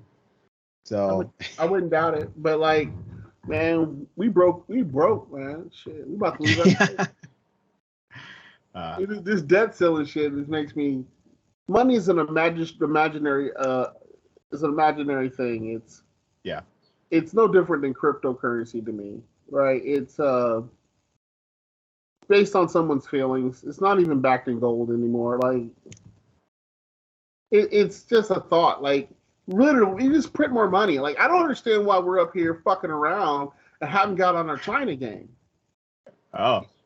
Because that's what China does. Their economy, they just print some more fucking money and call it good. They don't report that shit. They don't make it come into the Economist or none of that shit. They just fucking manipulate their dollar and they keep moving. Yeah, but we do that too. It's just we want to make sure we don't do it for like people like you or me. You know, it's like, oh, we can cut another $1 trillion for like Ukraine, but you know, it's political positioning, right? Both parties are horrible at doing it in order to stoke an outrage to try to smear your opponent. That's really all it is. They could do all that shit. Shut the fuck up about it. You don't got to do press. You don't have to do press conferences about it. You don't have to go up and say, I'm not cooperating. Y'all go in a room, you figure it the fuck out, and then you walk out the room and nobody talks about it. You know what I mean? Like, we do some stupid shit, in my opinion, right? Like, it doesn't need to be a problem. Half the shit we talk about aren't problems. It's the 24-hour news cycle. Oh, well, that's a whole other thing too. But well, yeah, we have to talk about that. Half of this, the manufactured outrage, bro. I'm just tired of this shit. Like, I'm tired of everybody feeling sensitive, and that's why Trump, I think, is attractive to people, because a lot of people are tired of the sensitive, my feelings get hurt bullshit, and they get off on watching him make people pissed off. Yeah, there's definitely a troll nation, just like triggering the libs. But trolls are cool, man. Yeah, villain. Everybody likes a good villain. Look at Tekashi. I can't believe that dude's still walking the earth. Oh, is he? I haven't heard that name in years. Oh man, he got the shit beat out of him at the gym. They put him in the hospital. Then he went into witness protection. I think he's in Colombia or somewhere now. Oh my gosh, they harbor snitches in Colombia. Come back with a nice smile. Yeah. I don't know, man. I don't know. You got to watch some stories on him, because I watched it and I found it interesting. You know what he said, because he was like, he's proud that he snitched. Proud. And the reason why is that these guys were stealing money from him and fucking his girl. So his whole thing is loyalty is a two-way street. If no loyalty was shown towards me, why the fuck do I need to do 20 years for these dudes? He's like, so yeah. He's like, if somebody shot your cousin and you knew who shot your cousin, is it snitching to tell the police who did it? I mean, if you're going to be about that life, you're supposed to go after them yourself, but You're right, but that's what he went back to. But what's that life about? That life is predicated on loyalty to each other. If somebody's not being loyalty, then that life dictates treacherous shit will happen. All right. So I'm not trying to get behind the rat, but I understand what type of cheese he's eating. Hey, you know what's funny? I don't think he was cut out for that lifestyle. Okay, He was a fucking tourist. I was gonna say that what you just said fits all of politics too. I'm not saying I'm gonna back this rap, but I understand the cheese he's eating. I think we should end it on there, bro. Yep. Hey man, I appreciate it. The next time though, we will need to bring up some things and decide whether or not they're right and whether or not they're Christian. Yeah, we'll have to get. So I'm thinking maybe you can get on like, I don't know, once a month or so and get your homeboy on there. Oh man, that'll be. I ain't gonna even say nothing, but let the Hebrew Hammer get on it. It'll be interesting. The Hebrew Hammer. The Hebrew Hammer. It'll be interesting. He's really opened my eyes to. There are different types of white people. Okay. Right, like there's different types of black people, and it's hard to paint any of them into one corner or to one shade. But it's interesting. He doesn't like white people. Oh, all right. Well, I can't wait to talk to him about that and see what yeah, his angle is. He doesn't like the Karens. He doesn't like the Kevins. He doesn't like what it represents. You know, it's just like, let me ask you a question though, Alvin. Do you like niggas? Who? niggas, hood niggas. Do you support hood niggas? Do you go, yay, hood niggas go? Or do you be like, what the fuck, bro? There's a certain appreciation because, like, in my mind, it's like, listen, I get what you're trying to do over there. Like, do your thing. Like you don't become a hood just because you want to be. Typically, you have to survive there, right? That's where I don't agree. Okay, then that's something we'll have to discuss. We could talk about me on that. That's where I don't agree. I think there are some people who come from perfectly good households. There are some that choose that lifestyle because it appears to be glamorous. Okay. And then there are people who really live in that system, who are really in the mud, as they say, right? That should be looking for a shower instead of wallowing more into it, right? I'm not saying that. I just think there should be a little bit more aspiration for greatness instead of embracing a mediocrity. Okay. All right, we'll have to debate that next time then. I should be on the hood nigga side. I mean, you're the one that's going to be. I mean, well, you should be, but you're saying from experience that you that's not the case, and I don't know. I just feel as though it's a self-destructive lifestyle. There's no retirement plan in it, right? There's no healthcare benefits. I understand that at some points in time you're going to have to make some hard decisions and do some hard things, right? But that should be your last plan, not your only plan.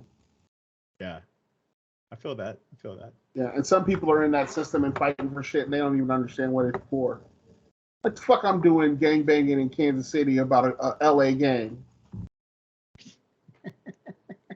That shit's all over the globe. We just monkey see, monkey do, and NWA talked about it, so it's cool now. Yeah, and I'm not calling black people monkeys. Don't get that shit twisted. I am. No. All right, Uncle Ruckus. Which is my favorite character on Boondocks. I mean, he's epic and classic at the same time, man. Yeah, it's completely unacceptable, but I get it. I always think of the Chris Rock skit, about how he likes black people, but he can't stand niggas. Yeah. And I think some of it boils down to we are fighting a media monster. We're fighting a spin machine. And you got to take the air out of the room. So if you continue to live up to the monster they describe you to be, then you're playing the wrong side of the losing game. I mean, we certainly have our problems, internally with that sort of like identity, like what it means to be black. Just because we were saying about, one of your kids, it's like, what it means to be black and how some, not all, but some have a more toxic view of that, and how do we break people of that? But yeah, no argument on that. I'm pretty sure you've gotten some shit. Oh yeah, for sure. Yeah, that's why I was like, when they said that. Speak well. Yeah, well, I mean, like that's what I was saying. It's like, oh, for her, that's a rite of passage for anyone that's like, in our family. Like I don't think we have many like hood people like in our family, but like, those that aren't. I mean, we do, of course. Not, I don't know about many, but like we on my side at least. But it's like, that whole thing. Someone saying, "Oh, you don't talk, black enough." It's like I've had to educate many black and white people on saying that shit. So, no, the worst thing is that I didn't understand it for years when people would be like, "Oh, you speak so well," and I used to think that was a compliment, and then I was like, "Man, that's low key racist shit." I was missing what you because there was a rest of that sentence. It was for a nigger. That's what you speak good for a nigger. That's really what shocked. You're articulate. Now when somebody says that, it instantly gets me pissed off. Before I'd be like, oh, I'm accepted. Now I'm like, I don't want to be accepted by you. Yeah. You speak well, Alvin, though. Yeah, we're working on it. You're hanging around these whites. No, I'm kidding. So, yeah. It's not whites. It's as Kev on stage says, it's wahites. Wahite. So, all right, bro. All right, man. Bum, bum, bum, bum, bum, bum, bum. Puh.